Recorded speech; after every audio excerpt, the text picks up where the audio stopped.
Dire team ban.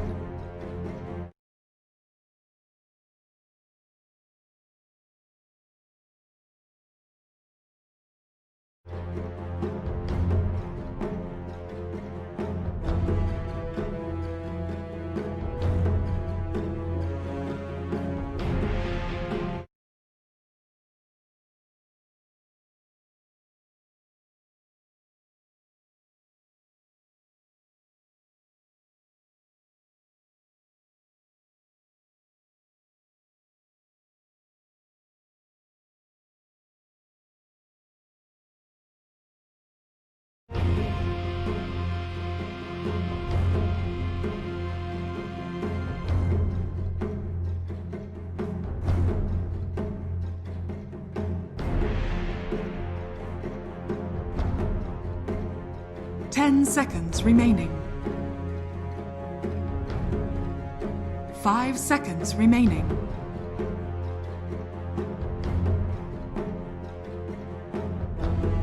Radiant team pick.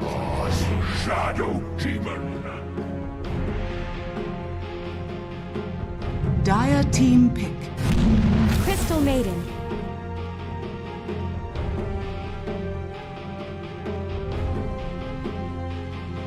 Dire team ban. Puck.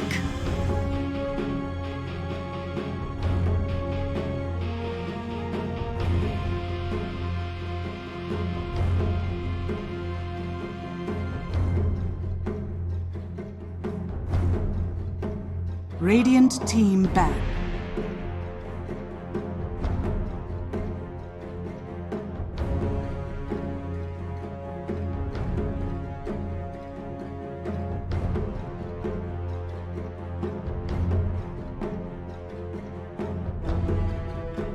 Seconds remaining. 5 seconds remaining. Dire team ban.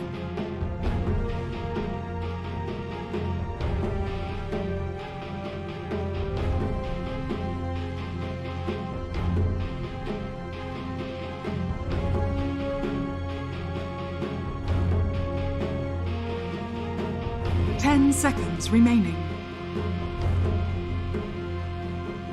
5 seconds remaining.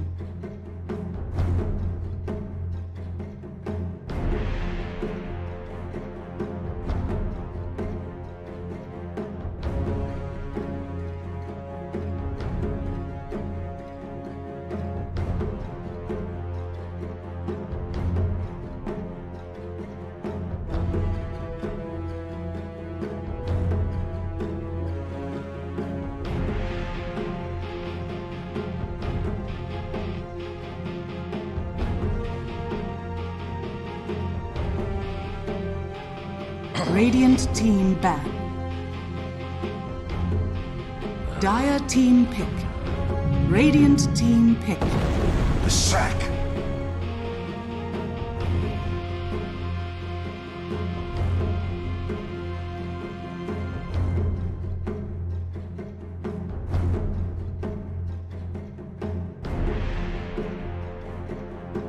Ten seconds remaining. Choose your hero.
You might wish to retract your last move. Oh, I'm Prepare excited. for battle. I'm looking forward to it. Thank you, Zara. You called us pretty, Pycat. I mean, I don't think it's as pretty as the particle effects that's going to be coming out of 404's draft this game. Because what a difference. We're seeing Omni Knight. Again, a hero that we barely get to ever see anymore.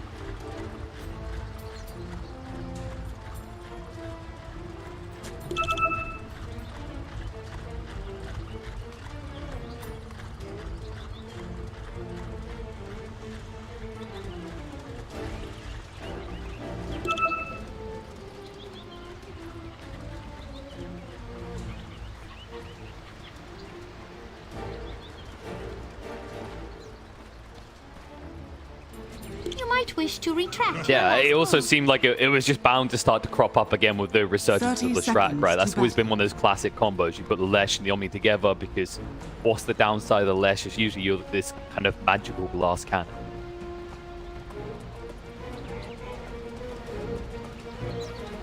You look stunned.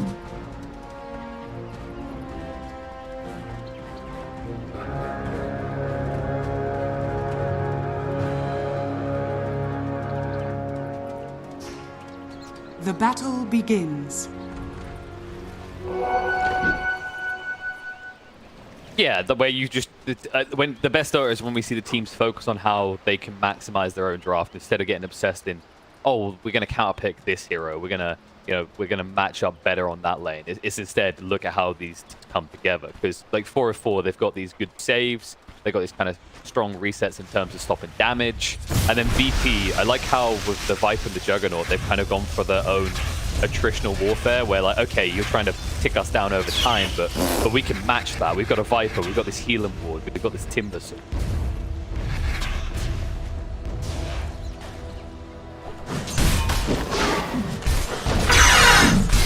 Fear nothing.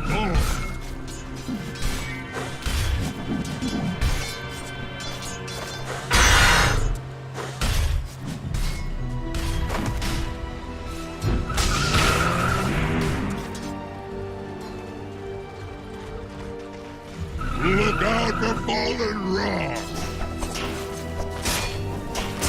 Yeah, I love that you raised that. It's kind of something we sometimes forget because the players, like over the years, have shifted around. And at this point, it feels like almost every player has played every other player, at least if you're in mid-20s or above.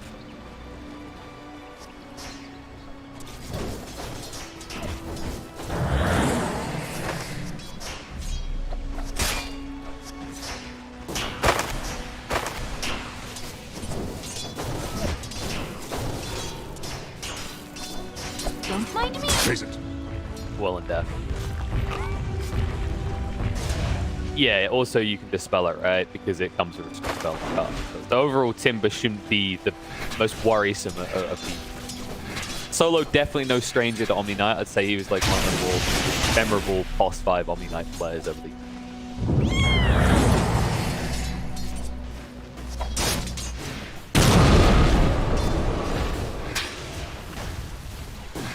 Denial.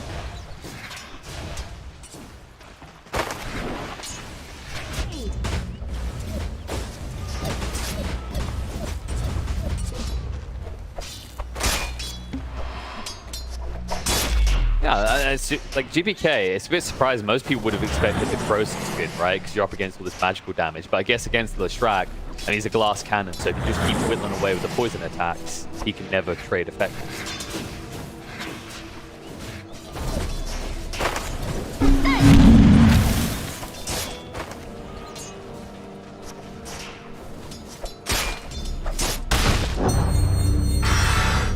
Rolling stone.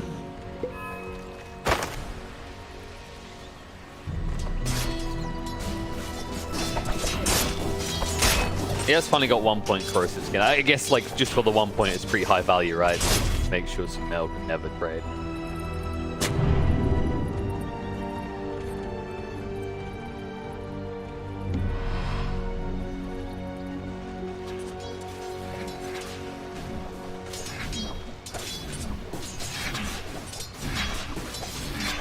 It might get rougher. Look at that. Yep, good rotation. Avalanche toss into the Never Toxin, and it looks like the first blood is going to go the way of GPK. Because I am. Ha!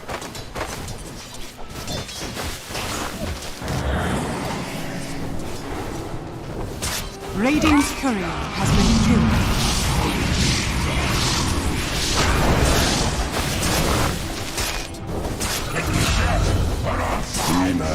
Your sight is always crystal clear. It's almost like Zaz just sitting there. He's like, well, I died for that on purpose because if he didn't get that courier snipe, Sumail would have been a little bit short on the gold. They would have had to have waited around or sell the fairy fast. That's how they fought.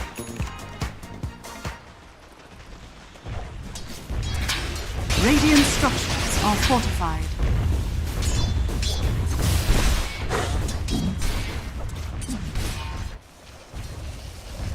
We're seeing. Dire's middle tower Well, I was is under going to say we're attack. seeing a different build of the Viper as well, right? Because we keep seeing these boots of travel Vipers all the time, but it looks like GPK is a bigger fan of the trend. No.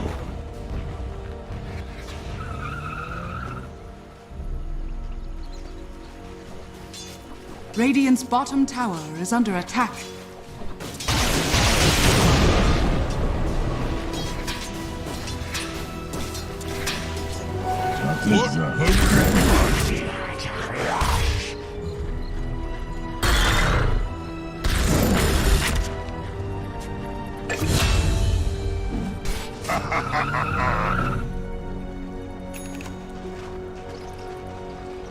Very cool. Yeah, it makes you wonder where it's going to happen, because so far, save, it's not just the mid lanes, but the bot lanes we just saw, he snipes out the support so easily. It's just back and forth. It feels like DP's cores are all self-sustained at this point, right? Like the Jug is past the hard point lane, it's Kindred's on top, and this fight is out of control. And on the mid lane, Sumail in trouble, is going to fall. The save rotates into the avalanche cross combo.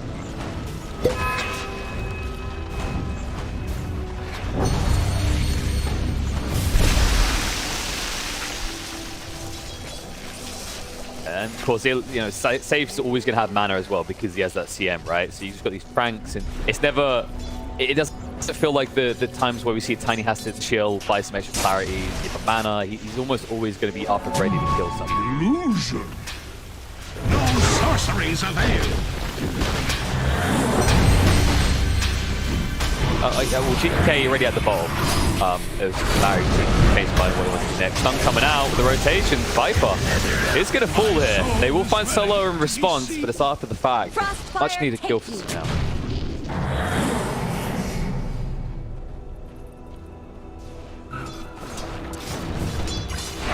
Dire's top tower is under attack.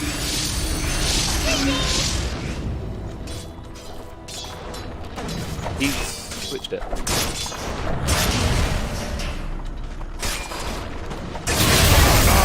Yeah, I think it was the one. Nice kill on Puck the ball line. Because when the regen room was there and Sumail denied it, that was when DPK was down to one ball. So I assume he stopped off for the one, but he's now going for the ATOS, so he's just kind of fully fixated on how can I keep Never top. So I guess you could say VP, not all their heroes have great tools for keeping.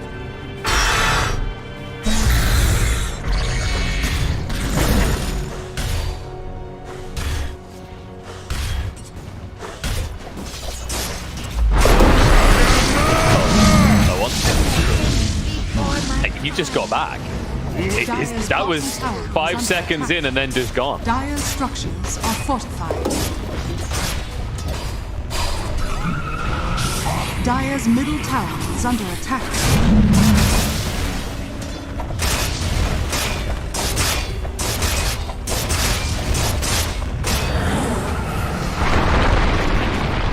May I cut in? Harvest is due. Shall be honored. Ramses has felt quite quiet, but that's because he's been getting ready to farm, like you said, already up to 55 CS. So that's the one thing that's going well for 404, because their name is kind of ironic, because so far in this game, their aggression hasn't been found. It's all VP, but as you say, if you get some gold man spent, maybe there's a comeback with your sixes and one item to spend.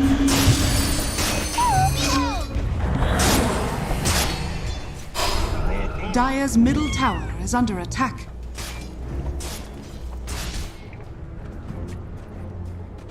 It's a bit worrying from the strat perspective as well, right? Because it's the type of hero that usually, level 1, 2 suffers a bit, but then tends to get a lot of gold and tends to kind of be that tempo setter out the bit.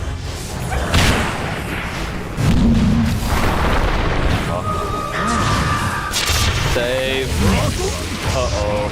Simel tossed into the waiting arms of GPK, and he welcomes the gift that's been sent his way by his support. They'll find more.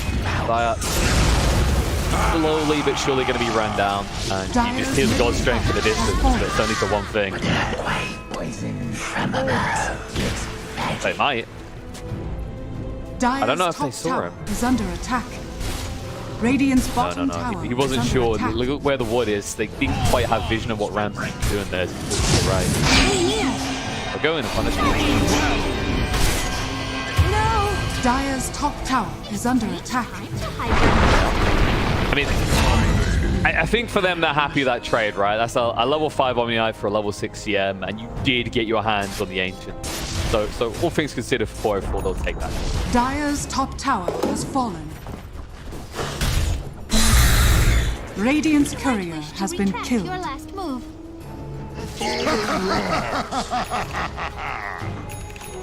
A prize. Radiant are scanning.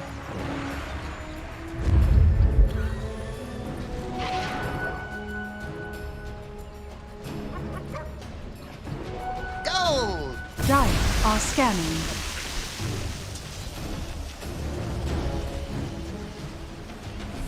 Yeah, it definitely feels like the XP greed support. So when you think of the core perspective, Lestrak and Sven, like they can do some things on their lanes. Of course, the part when you're with a Shadow Demon, like what was your kill threat? How do you ever threaten the juggle?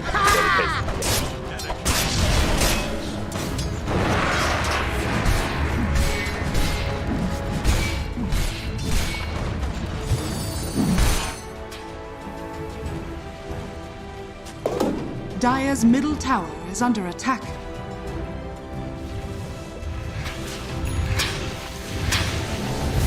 Rolling out.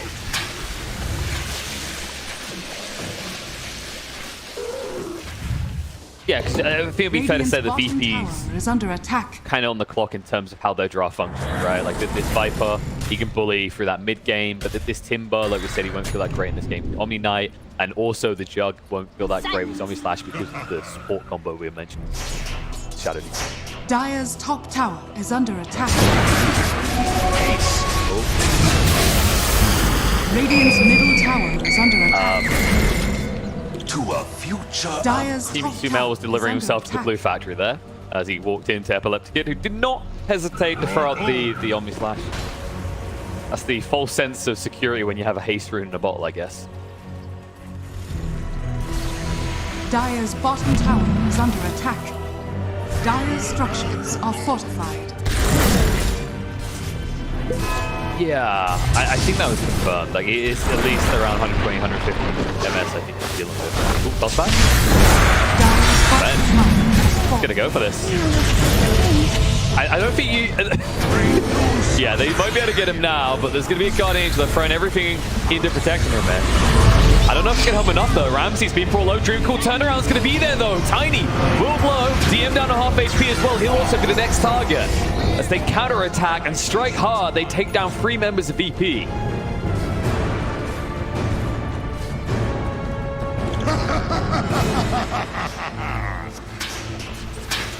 Dire's bottom tower is under attack.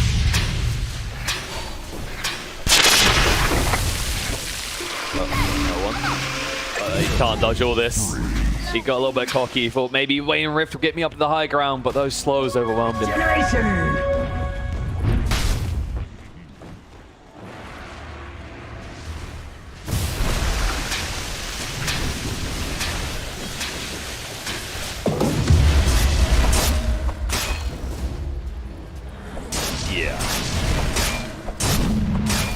I mean, a lot of popular mids right now are, right? Like, what is the easiest mid we can think of to pick him from a ping perspective? Because I don't think Wraith King mid is much of a thing right now. Oh, well, that's good. Oh, the other team got it. Trap. By the way, I like this different approach from GPK because we kept talking about those boost travels earlier, right? It seems like Vipers get it for the mobility factor. He's like, okay, I know I'm slow. How about a blink dagger? Radiant are scanning.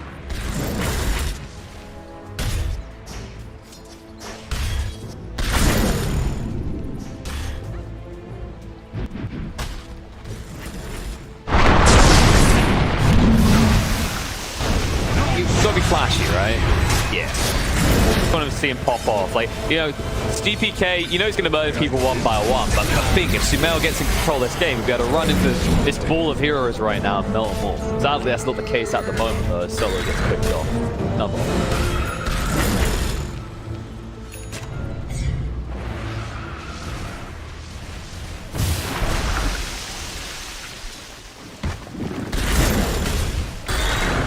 He's keeping track, and Jug, he is going for this Battle Fury though, so there is going to be a moment where maybe Jug at this rate can pull forward because he's getting all these kills as well. Radiant's top tower is under attack.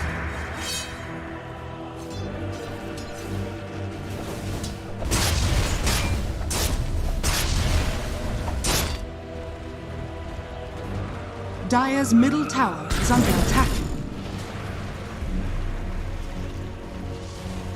Yeah, and that also then comes back to what we were talking about earlier, where VP, the reason you got this Atos and Viper is the lockdown, he's fairly limited. So far, Save has been delivering, but he has to keep doing that. He's the only real means with which they can send a parcel into the arms of their big Radiant's cat. top tower is under attack.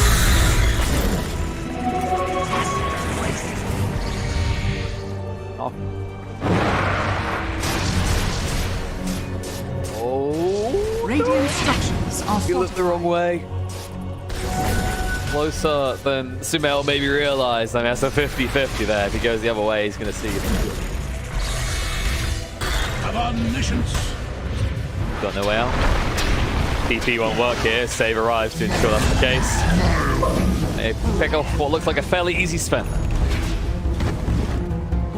There's no rebuttal elsewhere, right? Like this comes back to what we were saying about 404's layer timing, is that when a pick-off like that happens, if you're not 5, like how do you Dire's punish structures VP are fortified.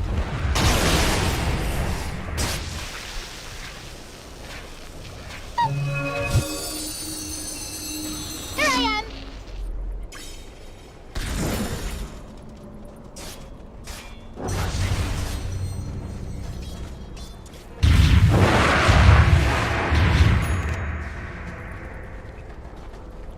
shift around as a group? That's the other thing. When Sven is dead, it's not just that they can't counterplay. You see that they herd together, right? Like you can sense the fear that's there for 404 of how easy it is for VP to find any individual pickups.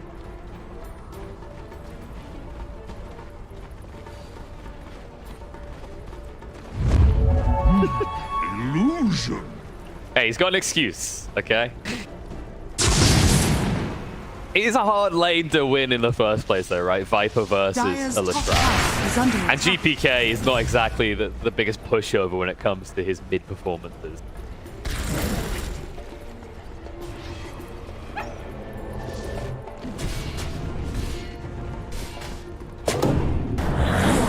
New Sumail versus old. Dire are scanning. Oh wait, who do we say is old Sumail before Sumail? Like loads of people always thought Arteezy, but like from a, you just think Dire's top Arteezy or is there tower another? is under attack. Radiant's middle tower is under attack. Yeah. Fear not heresy. Of justice. So who was the Sumail before Sumail? Both. Maybe there'll never truly be one like him again. The GPK is definitely gunning for it. Turn around the stun, the buyback comes out. Ramses with a charge forward, doing the damage on the Juggernaut, enough to bring him down. The Guardian Angel out, which means there's no sort of rebuttal for VP. Chase the 4 for more, they'll be able to find Ilias. So they do get some big picks. Should be able to convert it to a tower. Finally, 404, they find some firm ground to fight back. Moving in under the Viper. GPK is full health though, and Sumail is going to melt on the Nevertox. Some mistakes were made. They bit off the extra bit that they choked on.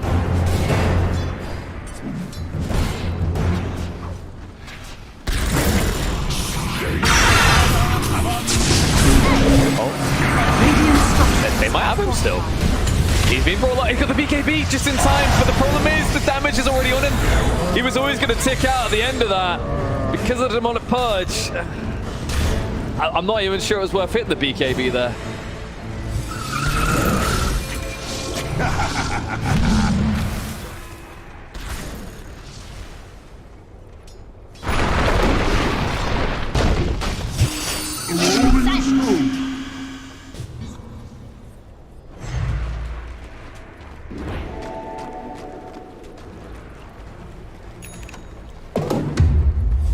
Dire's top tower is under attack.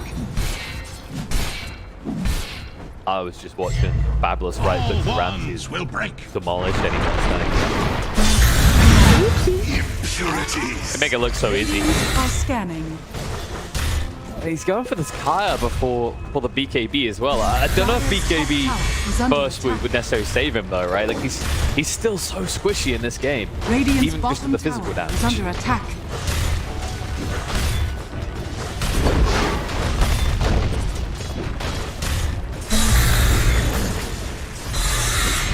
Dire's top tower is under attack.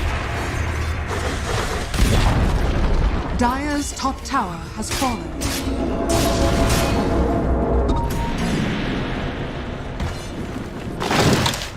Dire's top tower is under attack. Time. Radiant's bottom tower is under attack.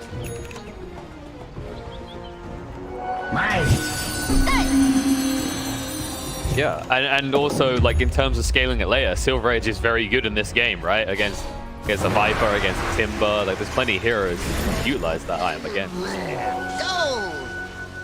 I guess he feels, you know, we need extra disables right now. Obviously, you could consider an Ag in this type of game, but I don't think getting on top of VP is the problem for 404. Let's finish him off.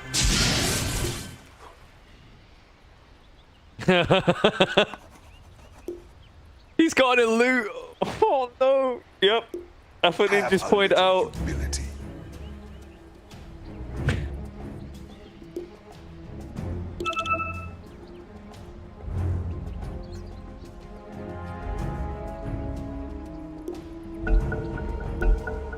I mean, DM will apologize, but I don't think 4-4 can be happy with that apology. He still gets hit by the stun, they'll toss him out.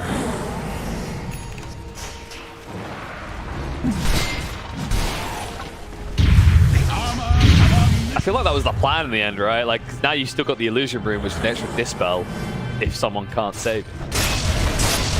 And it is in his name, so you know he's usually going to be there whenever you call. It's like Superman of VP.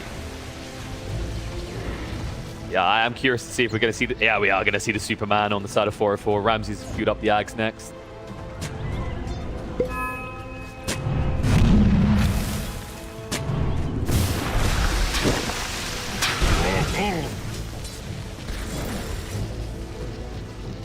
Yeah.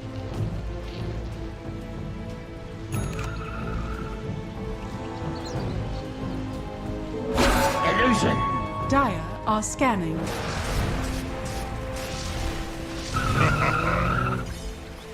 No, the condition was required. I need to not have my blink on cooldown. I need to be able to be in range. I need to have something that pops your way too.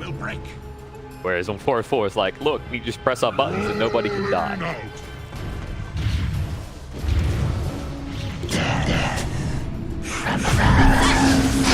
Go, anyway. Recall will be thrown out on the save. We'll turn around the Avatos, do some damage. The healing water Serum as well, so Tiny didn't melt too quickly here. He's got one level on the Grove, but the damage is pretty high from Ramsey still. They're trying to slow him down. He is hunting forward. Wants to finish that killer. Turn around on DM, who has no reactive armor stacks just yet. Hunt forward. Looks like Puck's able to finish off Tiny. Buyback will come out as they are in deep. Now they're looking to punish it. No one. Not able to get away. He's gone. Instantly punished for that. That's going to be his dieback situation on the side, though. They're losing bigger targets. Timber is brought down. GPK with the BKB to run away, but Ramsey's too fast as he hunts forward. And GPK, Viper Strike on cooldown, but the almost going to come out of Ramsey's. There will be a save, though. They throw out the disruption. In the meantime, Melissa's going to fall to Sumail, and now Ramsey's Avalanche Toss is going to be there. They melt through him quick enough with the magical damage. They don't care about the physical. They will be able to TP out with Zyhats, but it looks like, you know, BP, the price was high, but they'll feel good about what they got out of that. The Puck and the Sven in the end, and they might be able to go into the pit.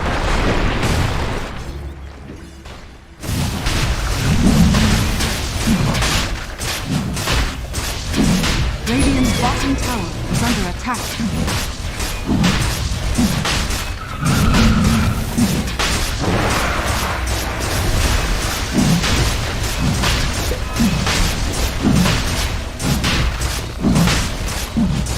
Roshan has fallen to the Radiant. No more need I trouble with death.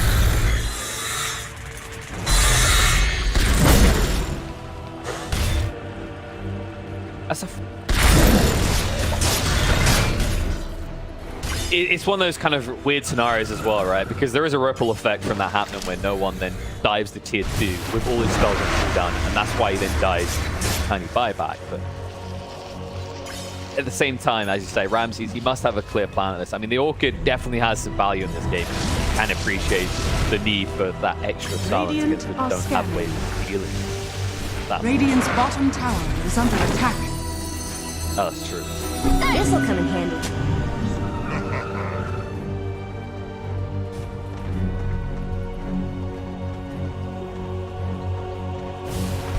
I'm wondering if I'm not quite sure if DM had the Lotus when he decided to like disassemble his deal.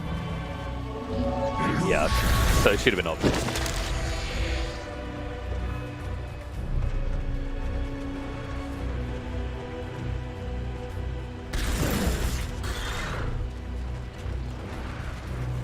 The other one, I mean, you get some attack speed. I'm like reading the Orchid stats, and I'm trying to think like, is there something I'm missing here? But I think you're right.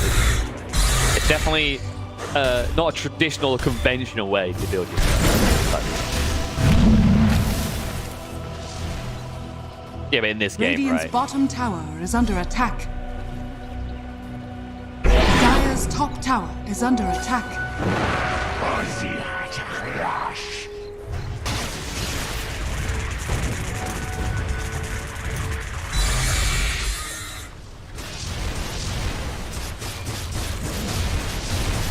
Dire are scattered.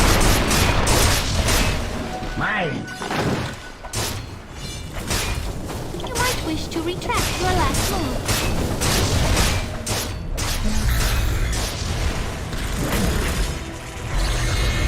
Dire's middle tower is under attack. Dire's structures are fortified. You say he's going to be a problem. I mean, he's already proven to be a problem. It's going to be an unavoidable problem. Is probably the fairer way to put it, right? Like you think of how most of these heroes are going to try and choose and jive him out, and that's why Saber's building that Lotus you mentioned earlier as well. It's probably the only item that you can really build against Sven to kind of counter him. Because Ghost Scepter doesn't work, yours doesn't work, Glimmer Cape doesn't work.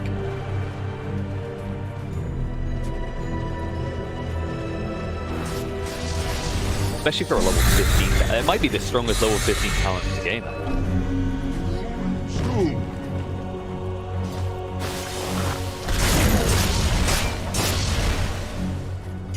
Right now, they're just shaking their fists and chat. They're like, when Ice Frog getting rid of that? Probably, I wouldn't be surprised if they at least shift into a higher level, if not obliterated it.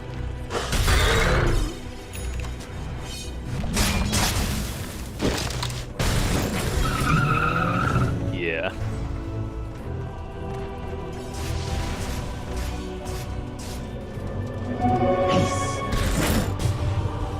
It's just like, it's something that people didn't really kind of see at first because Axe was being built in Sven. It kind of looked like a meme, but now it's broken. Zayats, his TP will be broken. Tries to escape, but it tanks the gang. Sumel's able to get away. He's not been hemorrhaging as many kills as he was in the early phases of the game.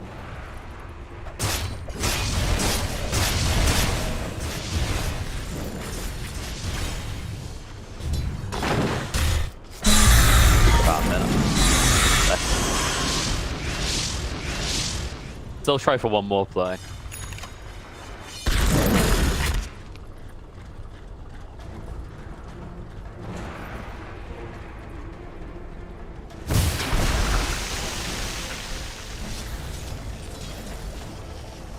Radiant's top tower is under attack.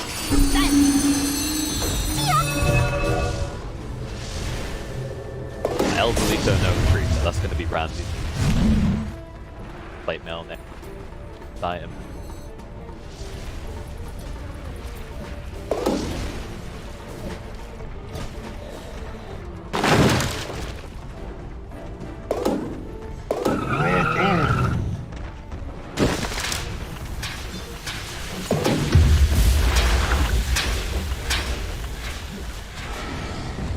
And you're getting to a stage where, because Sumail's not an easy pick, this Bloodstone, like, he will start to build charges off the back of randomly running these fights. Even though he has gone for the plate mail over the Hyperstone, which some people might think that's a bit odd, but it means you're less reliant on these saves having to come your way in the fight. So I guess that frees up the supports of 404 to focus on keeping Sumail alive if he gets jumped. Both get jumped.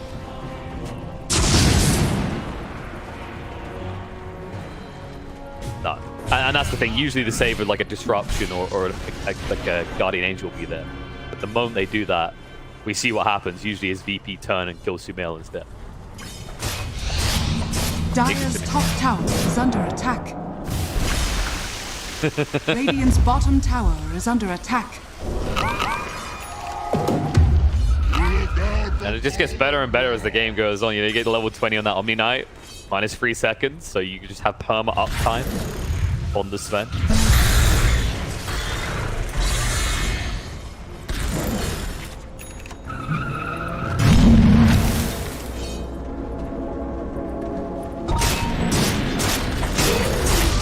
This'll come in handy.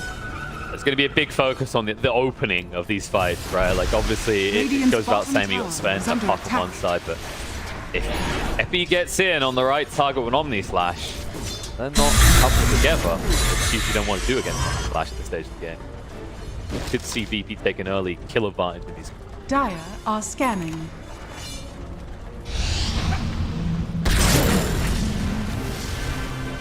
Dire's top tower is under attack. Moving in. Ramsey jumps in. Tree call on to free. One was able to dodge it. Epic gets just that range. CM's already gone. Save's going to fall as well. They move through to cut the back line, but Guardian Angel comes out. Disruption save is going to be there. The Shadow Demon keeps himself alive. The stun control is good. And they find the kill onto GPK. No one chasing forward. Ramses will use the illusion to his advantage to force the fight towards them, but it looks like the Timber is out. Very dead on the side of VP. That was 404's big reveal, and they do pretty decent off of it. Radiant's middle tower is under attack. Radiant structures are fortified.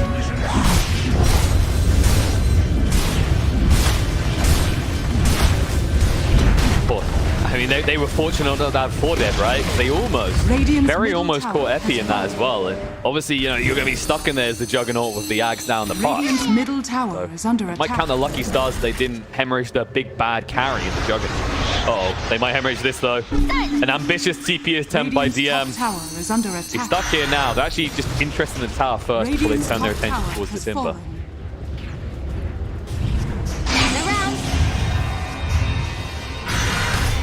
Dire's bottom tower is under attack. Just farm. The RTZ approach to any issue is classic known. Just hit creeps, you know you're dead. There you go. Oh, is he dead? There we go. They're going to keep up with him. He's making them work for a lot, though. So you do get him in the end, but I guess you could say space created, right? Everyone on VP got back up, and it allowed Jug to keep farming in the meat.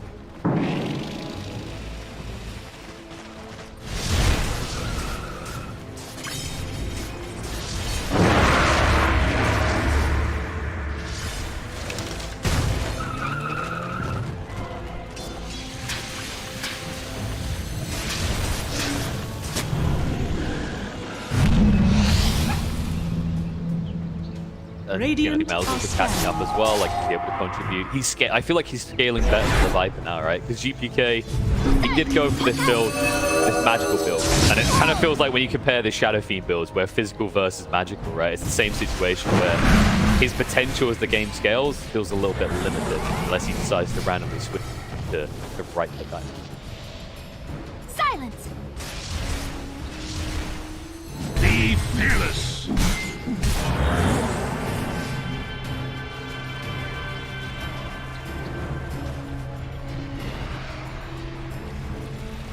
Puck just getting even more elusive. Actually, just hit the 20s to cover Wayne and Rift. And the way these fights are going, Puck can more or less always be the safest person to push out lanes by any risk to him. And he moves in, just pokes across the Jug. Natos comes down to Sven. BKB turns around. God Strength, coil onto 2. Viper using that tree to his advantage, but vision will be given to the Sven to try and clean him up. Toss away to save the day. Does get Viper out. The Save's still alive. They're chasing in the freezer field. He is down. Still running. They don't hit him up with the stun. The they're going to try and melt through him now. They lost the fight already. Buyback comes out the Shadow Demon. DM dishing out a lot of damage here, but they will be able to find the kill on the Ilias, and they'll hunt forward, look at them all. With the Stormhammer forward, Epic Kid does get the spin out. They need to be careful. No magic immunity on their Sven. He does the Ghost Strength though. Sees the opportunity to bring down Save, and he'll flip on top of him, turn around on the Timber as well. They need a follow-up stun, but still on cooldown. Yours to buy some time. I don't know if they're going to stun out of time. They will. They get DM. 4 dead on the side of VP. Roche is about to spawn in 10 seconds. 404. Once again, time this fight perfect. Fear nothing.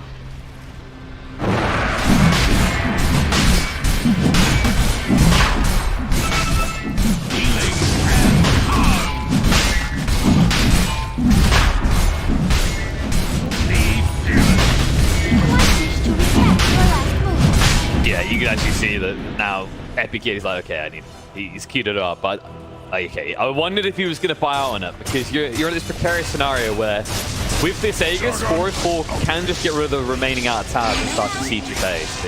He sees the need for it. He does get caught. Luckily for him, they're not going to be coming quick enough. So he might get away with this, as he'll just run off with a Master Madness. He was going to come out. Sven is here now, though. He needs to move quicker. There's the body blocks from no one. He's keeping him locked in. And guess who's coming? The big bad shark. And you're in his river. He'll get the spin out, but the damage is going to be way too much. It's Epic Kid. He just bought the axe. They don't know it because he hasn't had it delivered. But he's dead for 80 seconds without buyback.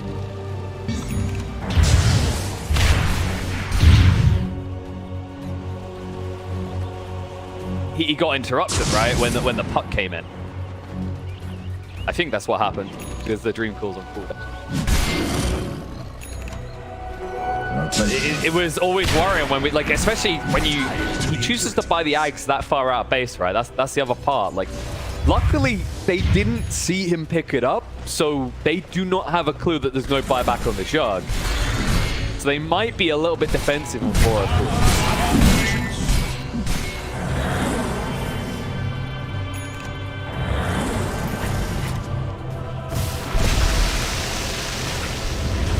Radiant's top tower is under attack.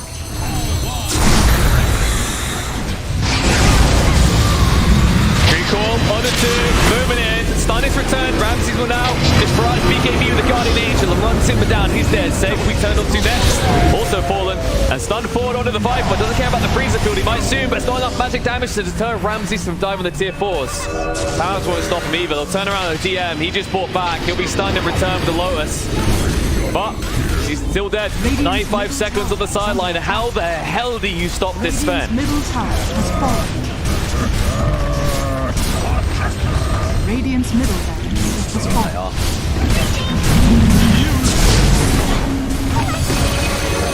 Radiant's middle tower has fallen. Radiant's middle tower is under attack.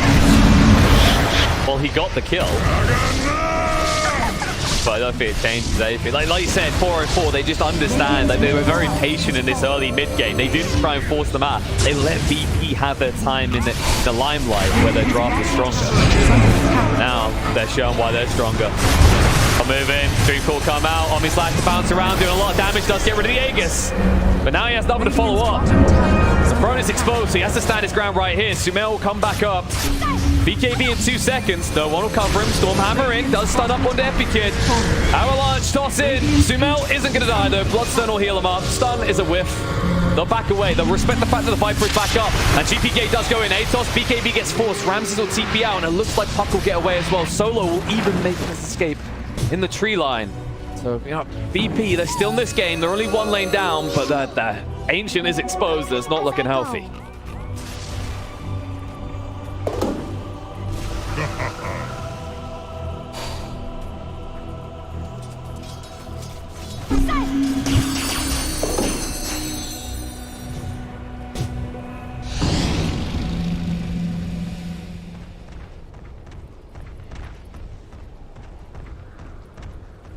Air support arrives. Radiant are scanning. To run. Fear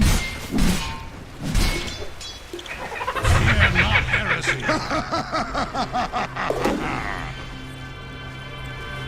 Yeah, he understands that at this stage in the game, there's no such thing as 2D. He sees someone, he'll chase them to the ends of the earth in that Stormhammer. You can have 4 staffs and closely found. And you know Ramses will still go inside that fountain. Probably. Ooh. Dire are scanning. Yep. He needs to buy time. I don't know if he's going to have it, though. It's just gone. GPK, he has no buyback. He's 300 gold short. He was trying to get it. I wonder if they realize as well. I mean, he didn't buy anything new, but after last time when you saw the Epi kid clearly didn't have buyback when you're in his base, you got to be tempted to kind of poke the bear and see if it bites back.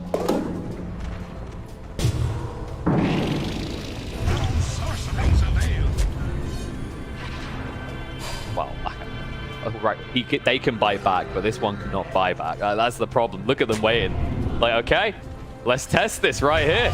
It's not like we've got to worry about diving tier 4s. Ramsey says, okay, if they won't come to us, then we'll just hit the buildings.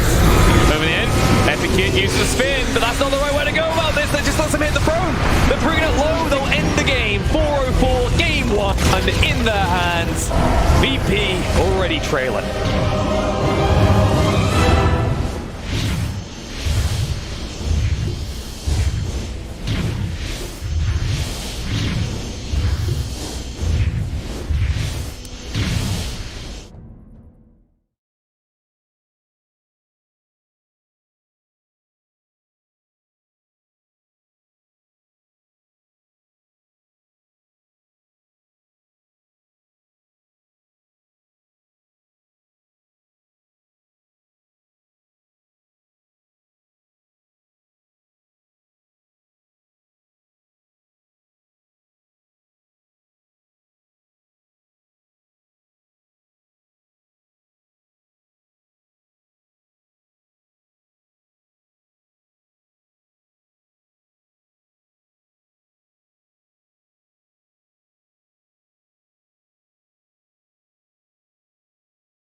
Dynamic. I wanted to ask you guys as well about the itemization on Ramses. We've seen Sven be pretty textbook. You need your BKB. You need that Aghanims. Usually there's an Echo Saber in there. He ended up with a Bloodthorn this game. Pretty cool item to see in the hands of Sven.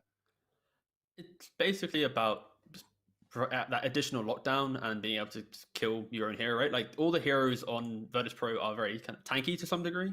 So it just allows him that extra bit of kind of oomph when he gets that engagement. So yeah, I can see it. And also if you look at the itemization on VP, were they really dealing with this type of like Orchid-esque item coming into play? They didn't. They had like one Lotus Orb. There wasn't that natural way. So yeah, it just gives another platform for him to go aggressive. And when you are that farmed, when you are ending the game 14-10, you kind of are allowed to buy, you know, that free item to treat yourself, spoil yourself in the victory. Yeah, 14-2-10. He earned it. He earned that Bloodthorn. He did. He really did. Now, one thing that we talked about during the draft when we saw Omni Knight and we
I agree. It's one of the best scaling supports in terms of that ultimate late game. Winner's Curse just keeps getting better and better. And there you go. They'll grab a hard carry. Now, you mentioned Wyvern being weak in the lane, and I often think of Spectre as one that wants a support that can really help her out, right? She struggles a little bit in the early levels.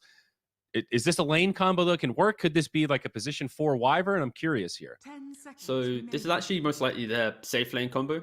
Where they ran it twice against Yellow Submarine in that grand final to qualify for Division 1, and they won both games of it.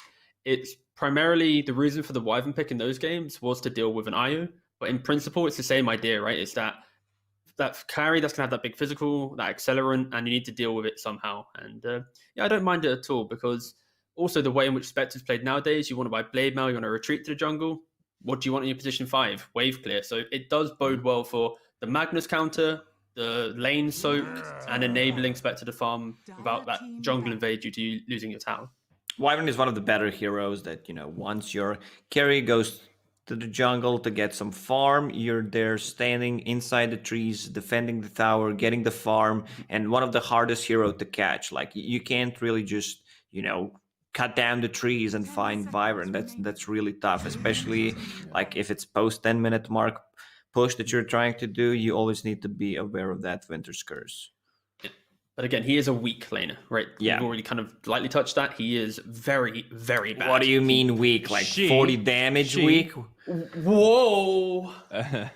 Sorry. Oh yeah, but either way, this Wyvern doesn't really provide much, right? In terms of lane. Level 2, level 3. She ain't no Enchantress. Let's put it that way. There we go. VP, Yeah, they've got the position 5 Enchantress. She's going to be bringing the pain. Wyvern, she'll be throwing some Arctic Burns every 50 seconds. That'll be cool. Keep an eye from a out for distance, that. Go, good luck, Spectre, for I shall pull. And that's about it. That's literally all the Wyvern does. Hey, the cooldowns are a little rough for the Wyvern. She reminds me of the old Willow. Remember old Willow when she had like all 40-second cooldowns at level 1? That shit was brutal. That was a rough support. Yeah, it reminds me of Lion. Like, I was just watching a game yesterday, and Lion has a Hex, so, I scroll over it to see what the cooldown of it, and 30 seconds on level 1 ability. That's pretty bad, It's That's one of rough. the worst abilities in the game. For level I think 1. everyone can agree that they've experienced that Lion player who goes like 2-0-3, stuns you, drains your mana, but does nothing else. That's why. Hex is just too painful. I actually hate those Lion players. They don't do anything in the game. Everyone feels that. It feels good to kill them 30 minutes later, though. You go, yep. That's what you get for mana draining me, bud. Second round of bans complete, though. We've got Bloodseeker Doom and Mars taken out by Virtus Pro, and then a bunch of carries here. The Viper, the Anti-Mage, and now the PA removed by Just Error. 10 seconds remaining. In regards to Just Error's ban, of course, you have to ban the Viper against the Spectre, and I think they're now looking towards what are the most activated carries that can deal with a Spectre. Anti-Mage with Magnus, we've seen how they've adapted their builds to be like Mask of Madness, even Manta, then Skadi, for example, and that's just, it destroys Spectre. You can't match that. And again, Mac PA, you have to respect that for sure. Okay, so another save. I like what they're doing. So, just having 2 abilities, you have a good setup. Like, what do you pick here? And these heroes are, once again, not the strongest laner. Shadow Demon's okay. Depends. Like, he can make a lot of stacks. 10 seconds remaining. I'm a bit worried for the early game that they're going to have with these 2 supports once again. But if they somehow manage not to get rolled over 10-15 minutes in, these supports are going to scale. Definitely. And Shadow Demon can set up for other heroes to make some combos. Now Phoenix for Virtus Pro, so 2 saves a different way, 2 forms of heal now. And obviously Egg is pretty nice. But like Shadow Demon Centaur, that's a combo I kind of think of in the off lane that has some potential kill threat. I wonder what no one's going to play this game, though. 10 seconds remaining. Mirana, let's go. Oh, no, not that. I don't have my bow tie on me. I can't eat the bow tie, Lacoste, all right? Oh, no. The Mirana call comes in again. Here she comes. Now, even like Slardar, though, right? Shadow Demon Slardar, that's another example of a really good lane pairing, but Void Spirit also fits the bill. No real lockdown for Void Spirit with these 3 picks. Like, he's really not afraid of any of the heroes. They're very limited on the attack speed against the Egg, so this could be an issue for Just Error. But it's a good Void Spirit game. Like, it might be, another cheating by no one where he just plays Void Spirit on the off lane, Yeah. Seems likely. Well, it's also a draft advantage, right? Because they have second pick. We say it a lot of times during a draft. We don't know if it's Void Spirit mid, is it going to be off lane? And that's where that advantage comes in from Just Era's draft. I like the fact that Virtus Pro, they identify that you have a lot of saves from Just Era. So they're going to overwhelm you with team fight, but also team fight that can't really rotate. Because when you look towards the type of heroes, if you have a lot of team fight, you naturally aren't very good at rotating. And same again for if you have a lot of saves, it's hard for you to make moves on the map. So look at Phoenix. That hero doesn't want to make moves towards runes, right? And Shadow Demon Wyvern, they're going to be the same type of hero. So VP mirroring what Just Era have, just so that they can, if you have save, great, but we'll win the team fights. Juggernaut into Wyvern, into Void Spirit, Shadow Demon. I really dislike it. What are they doing? Why? Like they picked it into Omni. I already didn't like that, but okay, Jug's not that one-dimensional necessarily. Sometimes you can fight around GA, but I agree wholeheartedly, Lacoste. This doesn't look like a fun Jug game. Like, why Jug over Troll or something? Like healing? That's like the one thing I can think of. They've got a lot of healing on this Virtus Pro lineup. But I think if you look towards how VP played that previous game, they did accrue quite an early lead. They were in kind of the driving seat, right? And at minute 17, they ran into pot coil, etc., died. So in terms of their game plan, they were following the script of how to win their game with that draft. And their only mistake was a big team call that happened. So in that regard, they don't mind the Juggernaut for the idea of what it provides. If they can accrue the same lead and also have that Jug factor, sure, or the Magnus factor, sorry, it might be a much better game, but it still puts VP in a position of if they make a mistake, they will just lose the game, right? So the Jug did buy, he bought Battle Fury last game, and now with the Magnus, he won't have to do that. So I see what you're saying. Similar strat, just activate the Jug to come online even earlier. But it's still risky, right? It's still very risky. You can't beat around that because there are 3 heroes that if they get Omni Slash, they're like, I'll cold embrace myself, I'll shock myself, or dissimulate, or astral step away. Like, thanks. Yeah. See ya. I mean, Juggernaut wants to have that threat of solo killing a hero with the Omni Slash when there's no save if one of the hero is isolated, but he's gonna have a rough time. Like, he needs to have good vision which spells are used. Otherwise, like, we might not see many of the Omni Slashes being used correctly. And Juggernaut does not provide them with any kind of stun. Like, the only stun they have right now is RP. That's an it. Egg. That's very true. Yeah. RP and egg. Those are some pretty big stun commitments. Yeah. They're looking to try and group up early and move towards objectives, right? And that's going to be their play. It's kind of the same story as the first game, which does put, fear into my voice right now, even though I'm kind of monotone. You get the idea. It's like, how are they really going to win that fight at the objective, right? Because...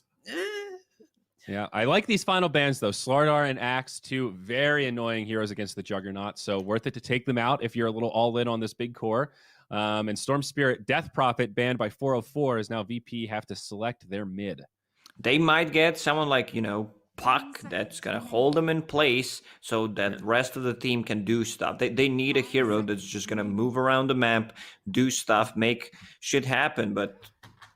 I don't know which hero that. I mean, there's possibly okay, that's not the hero that I was looking for. So what is that? So is that mid-mag or mid-tide? I mean, mid-tide in a 1v1 matchup or a melee 1v1 Big is bog okay. jams. But does Just Era not go for their Pugna here though? I think from their DP and Stormban, the last time that they run Spectre Wyvern and that kind of idea, it's all about being able to set the Sumail Pugna. Exactly. Let on this the man ping. get some denies in the lane. I'm all there in. we go. I love it. I love the Pugna. Is Leshrac still available? I guess Leshrac's not really. Well, and doesn't Pugna, whether terrible. it's Tide or Magnus mid, doesn't Pugna just dumpster that either way? Like, that sounds like a really unfun matchup. Yeah, I just feel like this Void Spirit's off lane, especially against a Jug Ench. I think they're just thinking right now whether they want to put Void Spirit mid and that's true. Have a better offlaner for themselves. That I think the first initial thought was, we're gonna have this Void Spirit, keep things open. Most likely it's gonna be on the offlane, but seeing the Tide Hunter being picked, so they have 1, 2, 3 melee heroes. Nigma. Okay, they're just gonna go with Pugna. Pretty simple, standard stuff from them. Yep, we saw Sumail play it before. Obviously, very comfortable on the heroes. We mentioned the ping advantage actually does make, or disadvantage rather, does make Pugna a slightly more viable pick than usual. And I think against melee heroes, like Decrep is pretty god tier in this 1v1 matchup. This is, I like this just error draft a lot, boys. Anyone wanna take Virtus Pro here? I'll go with no. I'll go with no. I mean, they have a lot of team fight, but you know, I'm just not feeling this Juggernaut. It's gonna be very tough game with. He's not gonna get his ulti off. Like if he gets 1 or 2 kills throughout the whole game, I'd be pretty amazed. You know, playing into the Cripify, Dissimulate, Disruption, all these kind of saves. One thing they do have is a good laning stage for the Tidehunter and no real counter for it. Like they don't have anyone that at any point of this game Tidehunter should be afraid of. All right. Well, we're going to hand it over to our casters here. T-Gov, did you have a quick prediction you want to throw in there? Someone who used to play on VP will win this game. Okay, good. Well, perfect prediction. Remember, folks, you can find the odds for the winning teams by our partner EGB. They've got a banner below the stream. If you're the betting sort, if you're in a legal jurisdiction, click below, check it out. Appreciate the support. Casters, what do we got? KP, PyCat. I love that. I love that very diplomatic answer coming out of Teague up there, PyCat. A player who has been on VP is going to win. Didn't he say a player? Yeah, but he said a player who has been on VP. I feel like that's sort of... They're not on VP. That's right? true. So he's saying that 404 is going to win.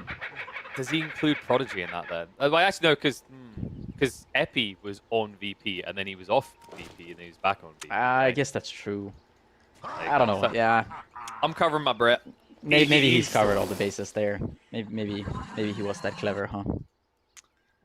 We'll just give it to him there. I mean, he is one of our panelists. They are geniuses. He covered himself. And something that I've noticed, by the way, I don't know if you feel this way as well, but like obviously we've only watched the previous game, now this one. It feels like when most teams with their supports are thinking about like how do we like win the lane, how do we beat the lane, 404 seem to have this different approach. Like they're always fixated on what their supports will do later on in the game, right? It's not about. It's almost like they're thinking about how to win the game, not the lane. Oh my god! Wow! Wow? These guys. I mean, whoa! It's crazy, right?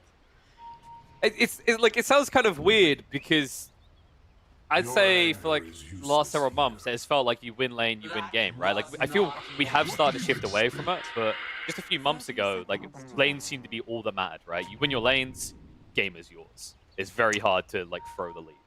I think a lot of the time with new patches, if people think a lot about the lanes initially. They're like, oh yeah, right, you win the lanes. And then as people start to figure things out, the game slows down a little bit and people start realizing, oh shit, you can play, you can play for some later timings. You don't have to commit always to the lanes. Yeah, I mean, 4-4, they Go ahead. they have sort of a, they have like an anti-draft, It's like these heroes, they're just like, this is like such an annoying draft to deal with. They're gonna give the first blood over to no one, so he gets closer to that urn.